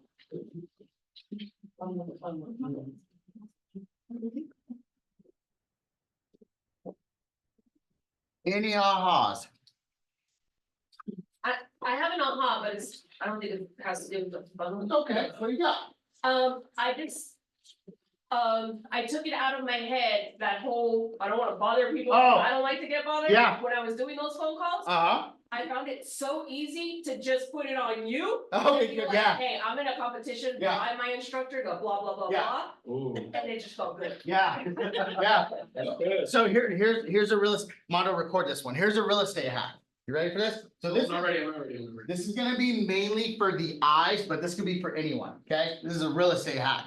So a lot of us have a challenge reaching out to people and talking to them for those same reasons, right? Those limited beliefs, and you're like, oh, I just put it on you. It was easy to do that, right? Imagine if you're like, hey, I'm giving out a TV, I'm raffling off a TV. Would you want to be a part of it? You don't even gotta buy a ticket, just tell me yes and I'll put you in there. Would you do that? Yeah, of course. Yeah. Yeah, right? Yeah. Heartbeat. Because eyes, biggest fear is rejection. Who's gonna say no to a free TV? Yeah. Right? So let's change that a little bit. You don't need to go buy a TV. What if you call them and say, hey, my office offers a no-cost real estate school. I actually pay for it, but we have a free real estate school where you can get college credits. What do you know? Is that an easy conversation to have? Absolutely. Value, Yeah. right? So what you have, just hack it. Like what would make you call them? Right? And then leverage that. Is that true? Yes, we do. Yeah. No more fees? K-Score, Keller Williams School of Real Estate. We offer two options. So there's Smart Move that is in person and virtual, but it's a more hands-on experience. That one does come with the cost. And then we have K-Score, which is Keller Williams School of Real Estate. We pay to be a part of this program. And what happens is it's a virtual school at your own pace. But you don't have an instructor to kind of guide you through everything and put your certs in. You're just gonna get the class, the education, and the certificates. Christian went through it, right, You're the Christian? graduate right here. Yeah. Yeah. So they have to sign up on a website or? You, so I would say go talk to Roy. That'd be the easiest thing, but yes, there is a way to sign up. We have flyers at the front desk, Yes, we do. right? So items of value make it really easy to call. I'm glad you experienced I that. know that, I'm gonna give some people now. Yeah. Yeah. If you have parents whose kids are about to graduate, Yeah. that is a perfect thing for them to use because they can get college credits for it. So if they're in the meantime, kind of taking general education or don't know what they want to do, it's all virtual at home, do it at your own pace and you get some college credits. How many units? I don't want that. It's one unit per class. Oh, we got. Yeah, so it's like 3 of them. I think 2 of the 3 you can get it depends, like real estate principles, it depends on what you take. But there's, Sylvia knows more about this than I do. Yes, Finance practice. yes, finance practice and principles. Yeah. Is everyone gonna go and call their database and say, I got a free real estate school? Yeah. I actually like to tell them it's a no cost to you real estate school. We pay for it, Yeah. right? There's more value there, Yes. Yeah. okay? So they feel you care. Yeah, Well, it goes, you did it for them. yeah. Yeah. Is that what you told them, Mando? Time they call. Time they call. All right, guys, so we're gonna talk about sphere of influence. It's important to connect with your sphere systematically, efficiently, and effectively. We're gonna go into that a lot over the rest of Ignite. You'll want to get the most amount of people into your sphere. So look, these are places that could be your sphere. That's Home Depot right there. No, I'm just kidding. It looks like gardening, maybe a community garden, right? Gym, Yeah. your neighbor. Volunteering, right? Or maybe like church, right? Actually, church is probably in here somewhere. I thought they did. Looks like another neighbor. Park, kids, community projects, the coffee shop, doctors. What about stores? I mean, I use, like, I go to TJ Maxx and, you know, I go to Costco. Yeah. Fast food and make a little conversation and. I go shooting a lot. A lot. I go shooting once a week. Oh, lot. A lot. Like minimum once a week. So all of the gun stores, they know me. No, Mhm. those are tough ones. Yeah, well, they're and the business owners too. Yeah. So they know a lot of people, right? Here's some other ways to categorize your sphere. Immediate family, friends, relatives, neighbors, past coworkers, hobbies, sports groups, teachers, worship, club, volunteer, professional services, financial, legal services, personal services, home and auto, real estate agents.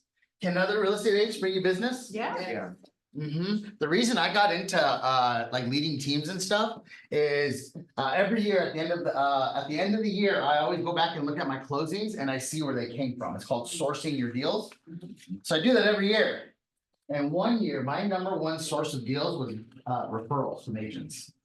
And what I was doing is I was mentoring agents. So I was mentoring agents and during the mentorship process, they would refer clients to me.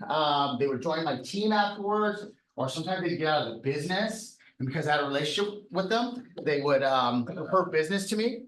And then I do a lot of this stuff. So sometimes when people get deals or don't have time or they can't do things, they're more than happy to give them to me. So real estate agents can be sphere of influences. Okay, so we're gonna categorize your guys' spheres, okay? The way we're gonna do this is we're gonna take 2 minutes and jot down some communities that you guys are part of that could be your sphere. Alex said what was your business partners or suppliers? Your suppliers? Suppliers, that's one. We're going down next. TJ Maxx is Jennings. Next to this. TJ Maxx to the max. Oh, you just write it anywhere. Jot down a couple of them. What we want to do is create awareness around your sphere.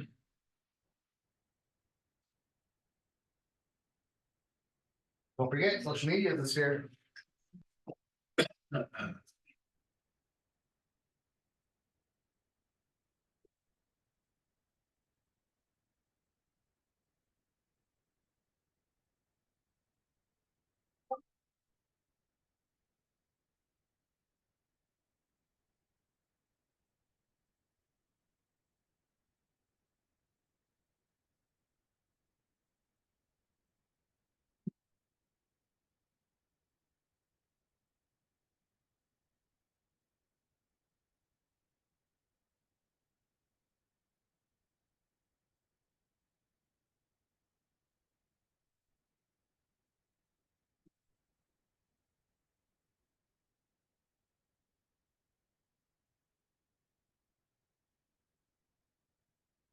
You doing, Jason?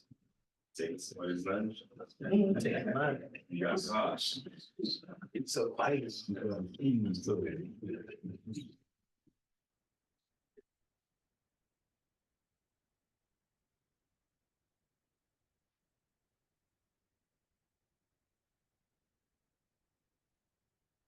Now, once you get a couple down, I want you to write 2 people that are in that sphere that you can think of.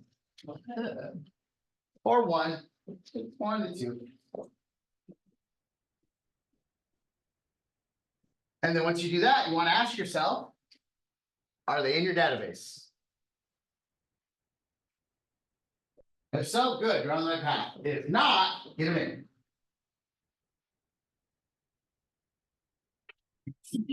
Okay, who wants to name off some other SOIs that they have? Sure. I do one. Yeah, let's hear it, Wendell. Church. Would be one of the, Cool. Church, I also put down past work, past work, yep. Past employment, Facebook, hobbies, social clubs. Facebook, hobbies, social clubs, yep. I haven't done this yet, but every customer I go to at their home, they're gonna get a sales pitch. Yeah, your sphere of influence. Yeah. So your customer right?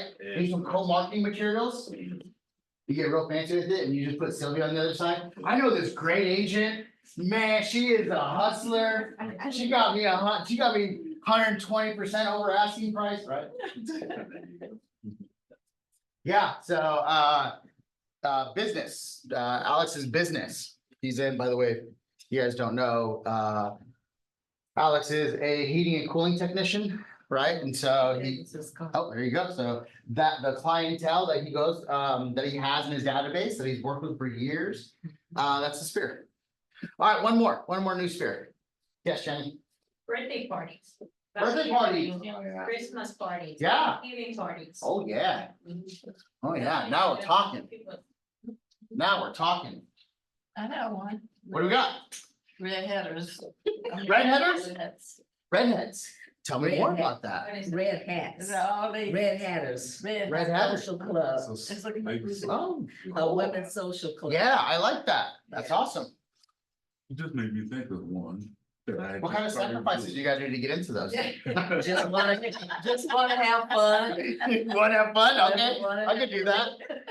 What I've been doing lately, at least this past year, is that when I had work done at my house Mhm. or something and, spec, I'll just throw somebody out there. The technician shows up, I get his information and, his contact information. I give him mine. There you and go. I add him to my database. Dad, Windows over here calling people to his house. That's smart. He's calling Spectrum, Time Warner. Yeah, I'll listen to yourself. Come on over.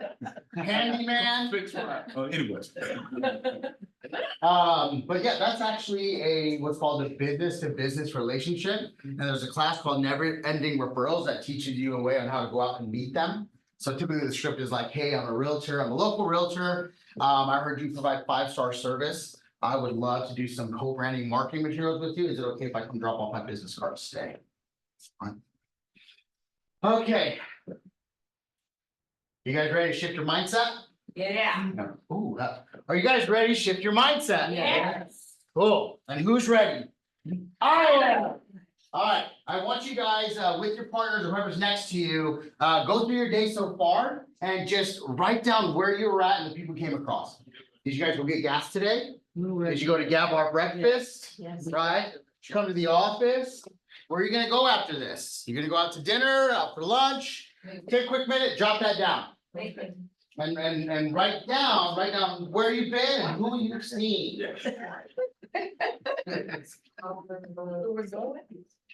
That's what it was supposed to be doing. Anyone go get coffee today? Meeting this morning. Until breakfast, went to a meeting, came back to Yeah? KW. Uh-huh.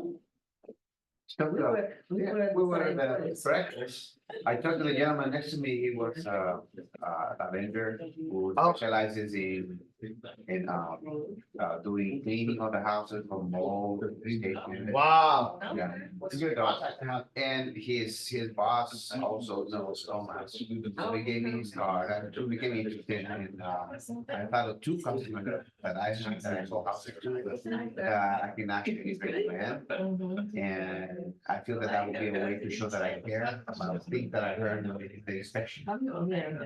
So I got that, and of course I met Jenny, because I'm not doing that.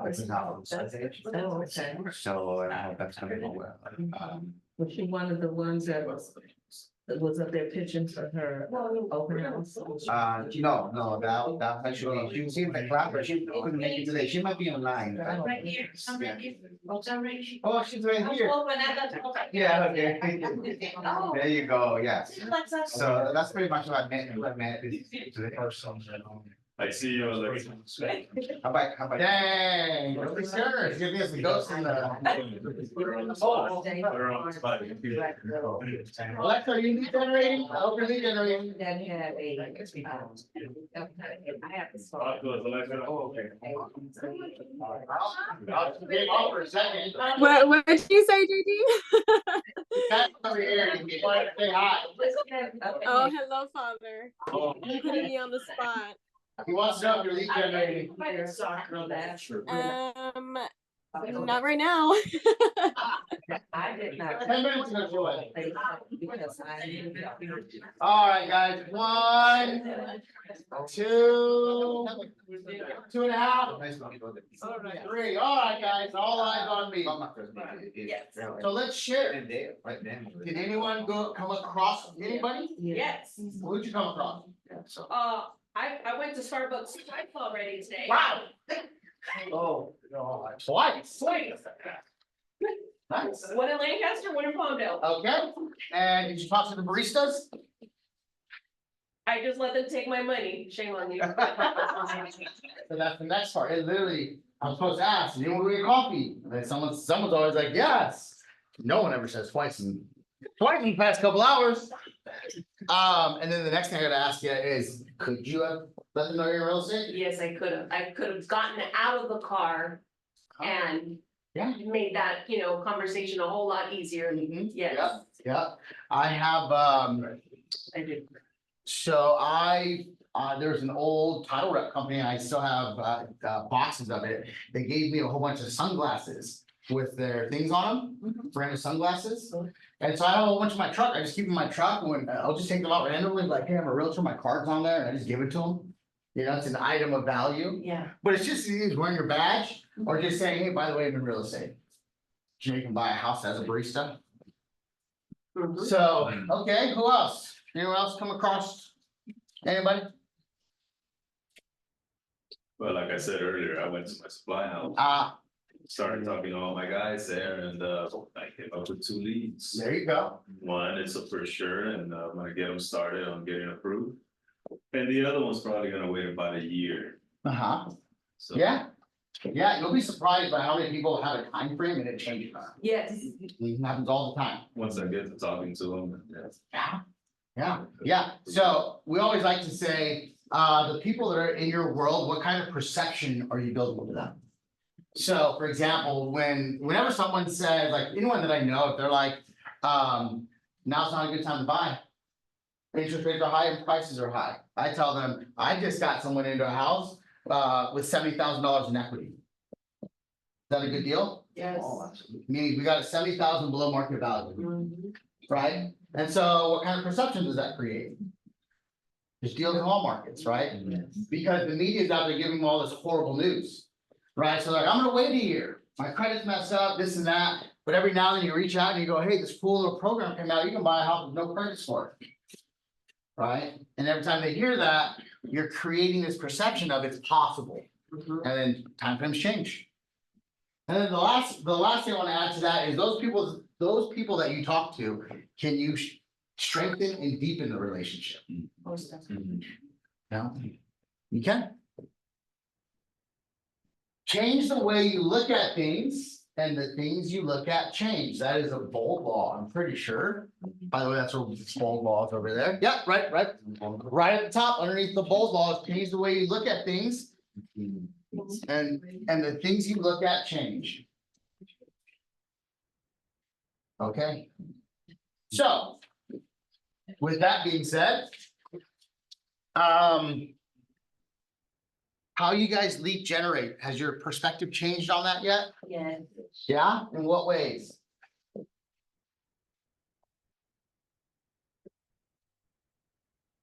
Just gotta get out there and do it. Gotta get out there and kill it. There's opportunity all over.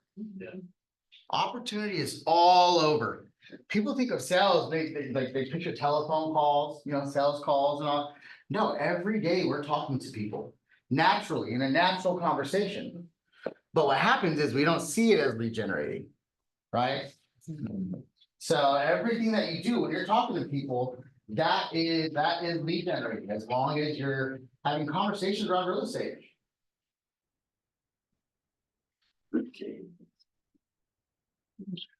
Okay, before we move on, any other questions? Any other questions? Okay, so moving on, we're gonna talk about expanding your SOI now. Adding more information to your SOI. So what information do we need to keep inputting for people going into our database? Address, telephone number, email, name. Yes, I'm not sure who that was, but yes. Oh, good, awesome. Phone numbers, email address, physical addresses, work addresses. Anyone do handwritten cards yet? You can also do birthday, like. Yes. Yeah, that was a little bit further down. The birthdays are sometimes in a conversation, like my experience has, if you're meeting a complete stranger, like at the door or over the phone. The birthday one, I'm usually not getting enough time to ask that one, but if you're talking to like your sphere, people you know, that one would probably be easy to get. Sometimes the birthday one, they have it down at the bottom, is maybe like the second conversation or the third follow-up, right? Does anyone do handwritten cards? Yeah, dude, people open handwritten cards. No matter who it's coming from or where it's coming from, people open those up and they appreciate it because most people don't do it. It's the time that goes into it that they appreciate. And why do we gather personal information? Yeah, why? To strengthen the relationship. 100% to strengthen the relationship. It also gives us a reason to reach out, right? When we know their birthday, we can call them on their birthday. When we know they have a dog, we can call, invite them to the community dog events, right? So when we broke out the conversation I had with the one that just signed the lease. Yeah. In the conversation, she blurted out, oh yeah, but remember Sylvia, next month on the 20th is my 1-year wedding anniversary. Oh, there you go. So gotta drop that in. Wedding anniversaries. What about home anniversaries? Yeah. Home anniversaries as well. How about favorite color? Favorite color is a good one to have because it adds a little extra. So if you're doing pop-by gifts or stuff like that, you know, get them a t-shirt that's in their favorite colors.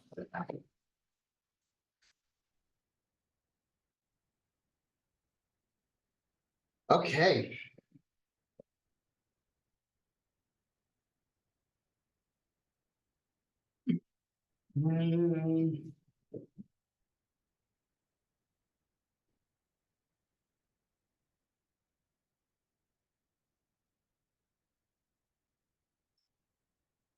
Okay, so when it comes to our SOI, how, when we're talking to these people that we know, how can we expand our SOI?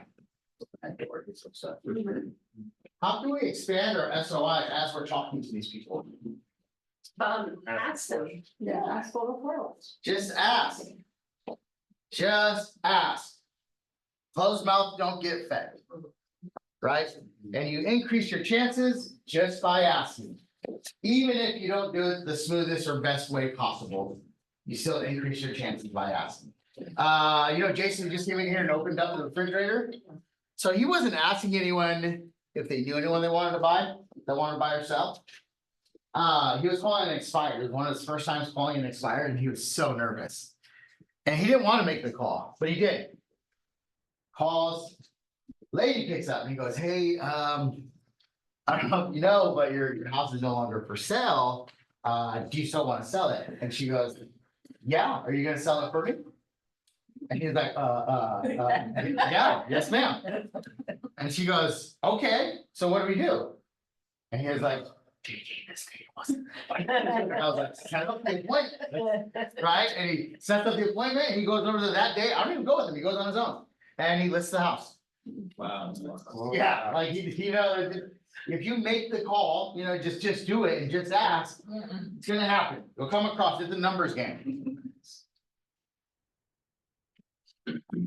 Okay.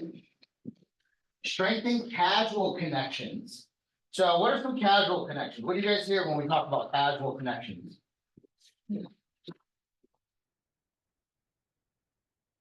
So we have an example up here, soccer games, right? What if you were, what if you volunteered to bring the snacks and then put your business card in there? Casual connections. That make sense? What's some other casual connections that we can do?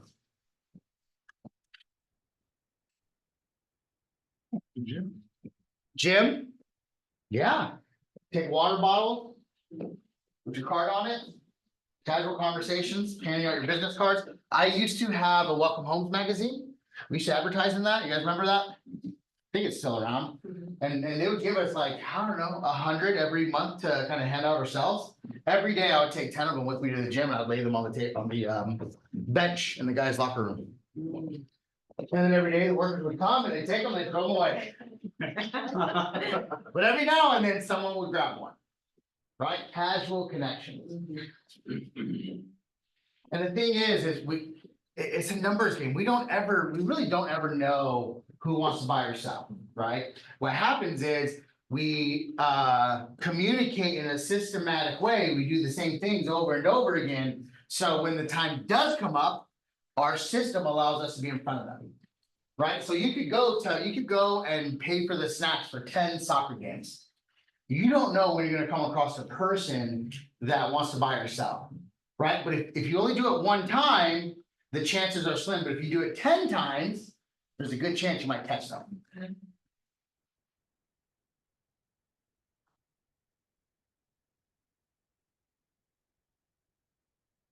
Another way to expand your SOI is join groups that will connect you with people with similar interests and values. So church, that's one. I volunteer a lot with Penny Lane. Are you guys familiar with that? Yeah. I volunteer a lot with Penny Lane. That's put me in front of a lot of people. Plenty of business coming from there. The last one was with my friend Sandra. She's my friend now. You know, I've known her for 10 years. 10 years. I've known her for 10 years. So I've done a lot of business through Penny Lane, but I've known Sandra for 10 years. And she used to work at Penny Lane. And last year she was like, hey JD, my mom's thinking about selling her house. She's getting older, it's just her, and it's too much for her to upkeep. So that relationship led to a sale 10 years later, right? I've been doing this for so long that now it's like every day is like going to Vegas. I might just get a call. We have so many leads coming in, like it just, every day is a piece of business. But that one took 10 years, right?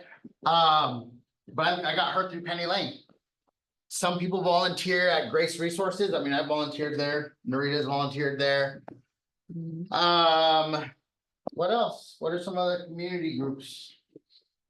Well, the Red Hats. That could be considered a community group. Yeah. KW Cares, community group. Women's Council of Realtors, NARA, community groups. Yeah. KW military. Oh, there you go, military. Yeah, military in general.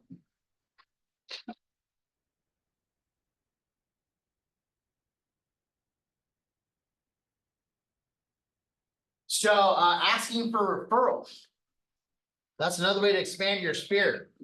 When it comes to referrals, find a nice little way, like a good pitch that you're comfortable with asking for referrals.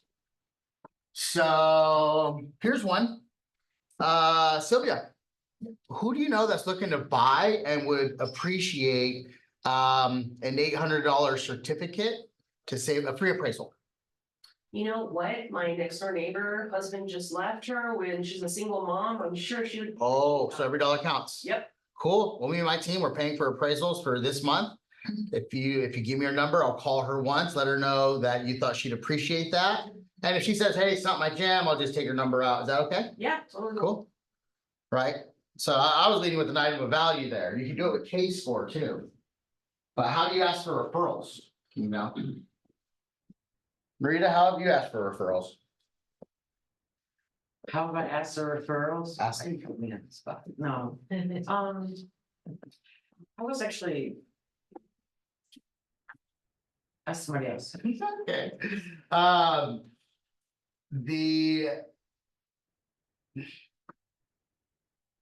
When it comes to asking for referrals, are you guys uncomfortable with it? Is anyone uncomfortable with it? No? No. I always forget.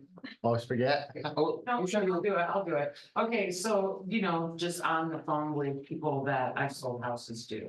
Oh. Okay, so I'm like, hey, anybody who wants to buy or sell? Yes. But the thing that I've been coming to lately. Yeah. Is they're like, they think that I want to help them buy or sell. No, they're like, okay. Oh. I'll let you know when I want to sell. Yeah. And I'm like, no, No, I'll be there yeah. for you, but if there's anybody, but it's kind of like.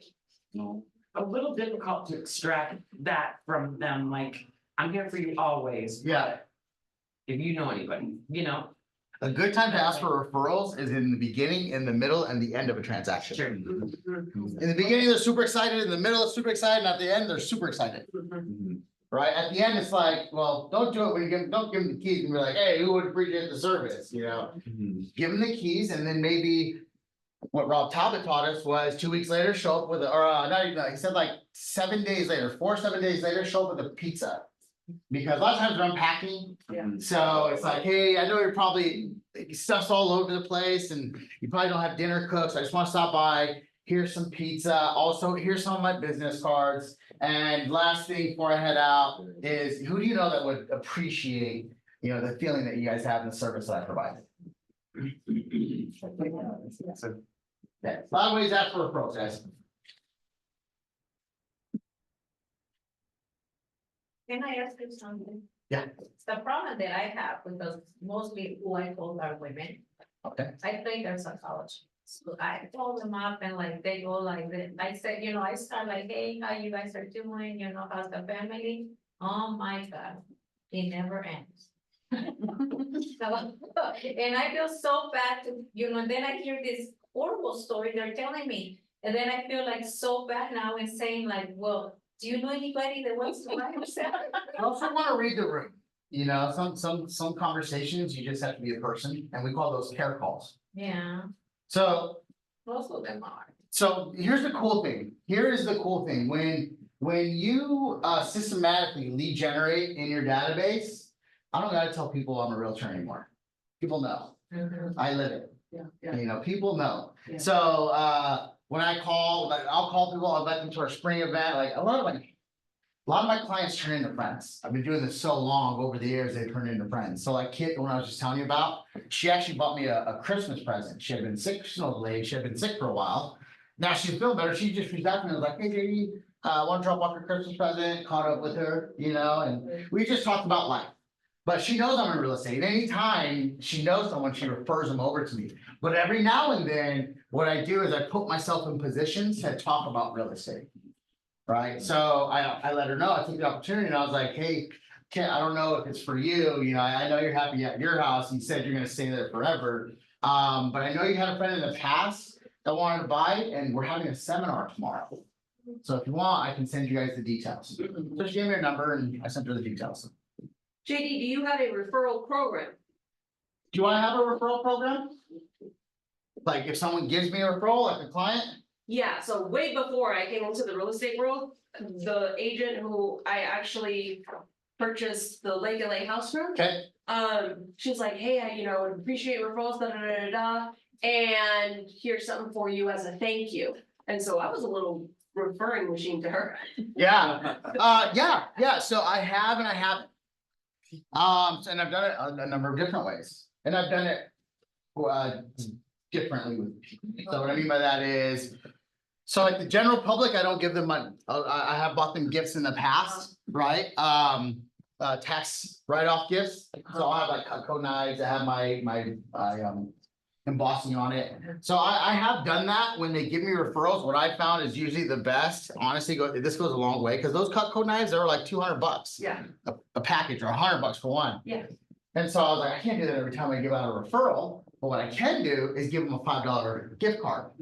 And so what I would do is the day they gave me the referral, I wouldn't wait for it to close. When they gave me a referral, I would send a card, because you're rewarding the behavior, right? And then at the end, when they closed, I would do something that fitted the commission that I made. Sometimes it was taking them out to lunch. Sometimes it was a gift card. Sometimes it'd be a nice bottle of whiskey or brandy. How much is the gift card for closing? I've done up to like $100. Are we allowed to do that? Yes. We're allowed to do anything, but. When you get You caught, don't it's a have different tax story. write-off, like, yeah. Yeah. So I don't give any kind of cash incentives. You're not supposed to do that. Can you write a check? No. Has to be only. I've done gift cards to Home Depots. Okay. Yeah. But there are many agents who use money. There's a lot of agents that do it, and I hope they get caught. I'm not a fan But of they're it. making JD look bad. Yeah, for real, dude, I do things the right way, and I like to say that because if I go do something the wrong way, how can anyone trust me to do it the right way? Right. Right? So I had one guy, he was an agent, he referred someone, and he was like, no, I want cash on the side, and I was like, absolutely not. No. Absolutely not, I just went through the brokerages, because he didn't want his broker to take out a piece. Wow. So I was like, no, I was going through, and then he called, at the close, we closed it, he was like, dude, you're good, you saved that deal, he goes, I got 3 more people. But you gotta pay me on the side. And I was like, I will take you through your referral, then I will pay you through the brokerage, but I'm not gonna give you cash on the side. And he's like, you'd be crazy to pass up this opportunity.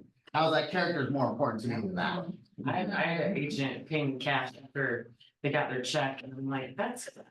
Yeah. I'm like, come on. Yeah, And it could have been on the CDA, you know? uh-huh. Okay, guys, we're out of time, but we're almost done. We're gonna cruise through this. Know this, I'm building my business on people I know and people they know. Do you know of any family, friends from work, your neighborhood, a group you belong to who's thinking about buying or selling or investing in real estate? I'd be pleased to be a source for them. That is a script, okay? Dan Ihara, he's a real estate planner. Baby boomers own over 50% of America's equity. Our next wave of homes coming onto the market for sale are 55 and older. The challenge that they have is keeping their money. They don't want to get taxed. So Dan, he's a real estate planner. He teaches them how to not lose as much or any to taxes. So what he says is, hey, who do you know that wants to buy, sell, transfer, or protect real estate? They're like, protect, what do you mean? Trusts. He helps people put things into trusts. He helps when he gets them put into Delaware, let's call it the Delaware Trust. Mark Chappell does it. I think it's called the Delaware Trust. Are the LLCs? Sound like. They're corporations, but they're syndications. So like one way he does it is Mr. and Miss Smith, they sell their house and they get $500,000. They'll take the $500,000, they'll put it into the syndication. The syndication means it's a multi-million-dollar project, and sometimes it's already going, sometimes it's like being built, but what happens is they're like huge apartment complexes or big communities, and then what happens is they're pretty much one of the investors in there, and they have to park their money in there for a certain amount of time, but they get paid, they get a return on it. And then at the end of that time, they can pull their money out, and they have it figured out to a point where they put X amount of dollars in there, and they don't take it out for about 5 years. So by the time that they get 5 years of payment, when they pull the money out, the taxes they got taxed on, they made in the income. So it eliminates, it kind of washes the taxes. What's the name of the product? So that is called the Real Estate Planner. It's a community like KW Military, but it's by Dan Ihara, DANIHARA. So who do you know wants to buy, sell, transfer, or protect real estate? And then here's the simple one. If you hear of someone with real estate need, will you keep me in mind and let me know right away? All right, last couple things, guys.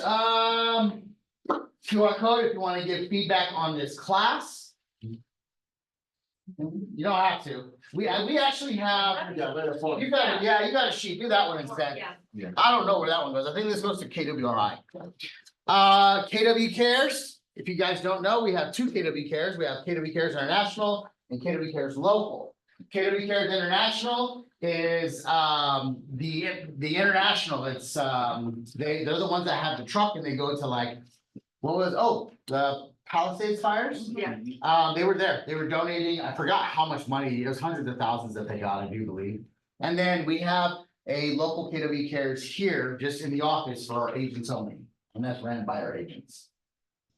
Okay. I don't know what that is, to be honest with you.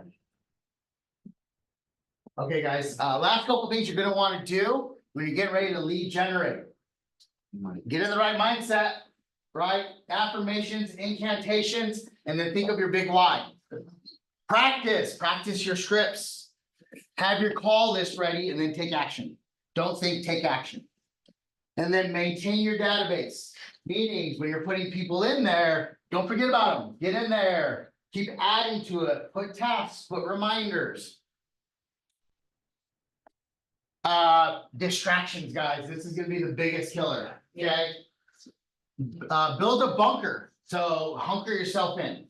I'll close my door. I'll put my headset on, right? Someone comes up to my door and knocks. I don't even break eye contact. I just at the computer and they're out there like, I'm just looking. I'm on my computer, because it's my bunker. Because what we do know is every time you step away from what you're doing, it takes about 7 minutes to get back into the rhythm.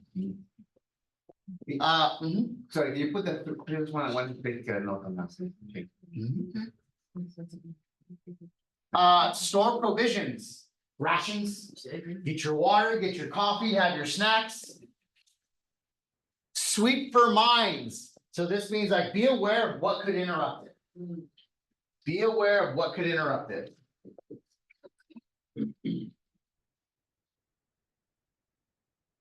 Enlist support. Right, we used to have what's called commitment letters. We write them to our significant others, our spouse, our kids, our family. And we would just say, hey, look, in order for me to create the life that I want us to live, I will not be available during these times unless it's an emergency and you haven't signed it. Enlist support, get an accountability partner. Ooh, what's this look like, guys? So I'm going to tell you this. I promise you this. I have taught this class too many times to count, and I've taken it even more. And what I've seen is people fail because they don't do this.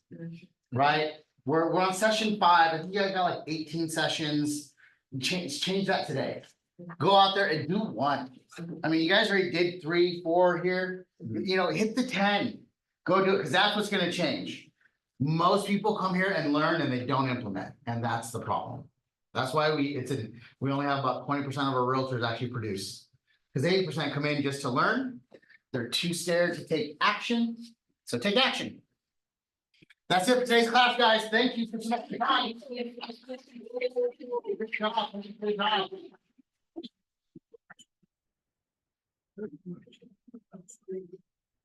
JD, you're taking the. You can just slide them down or leave them on the table. Yeah, you're welcome. Actually, like Monday. Okay. Oh, yeah. We'll be here. 8:30? 8:30. 8:30. Oh, what's up, Justin? Hello?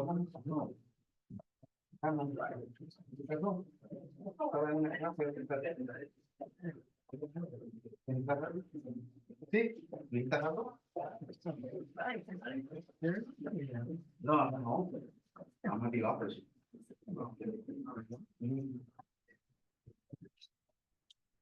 I'll probably leave around 3:30. You're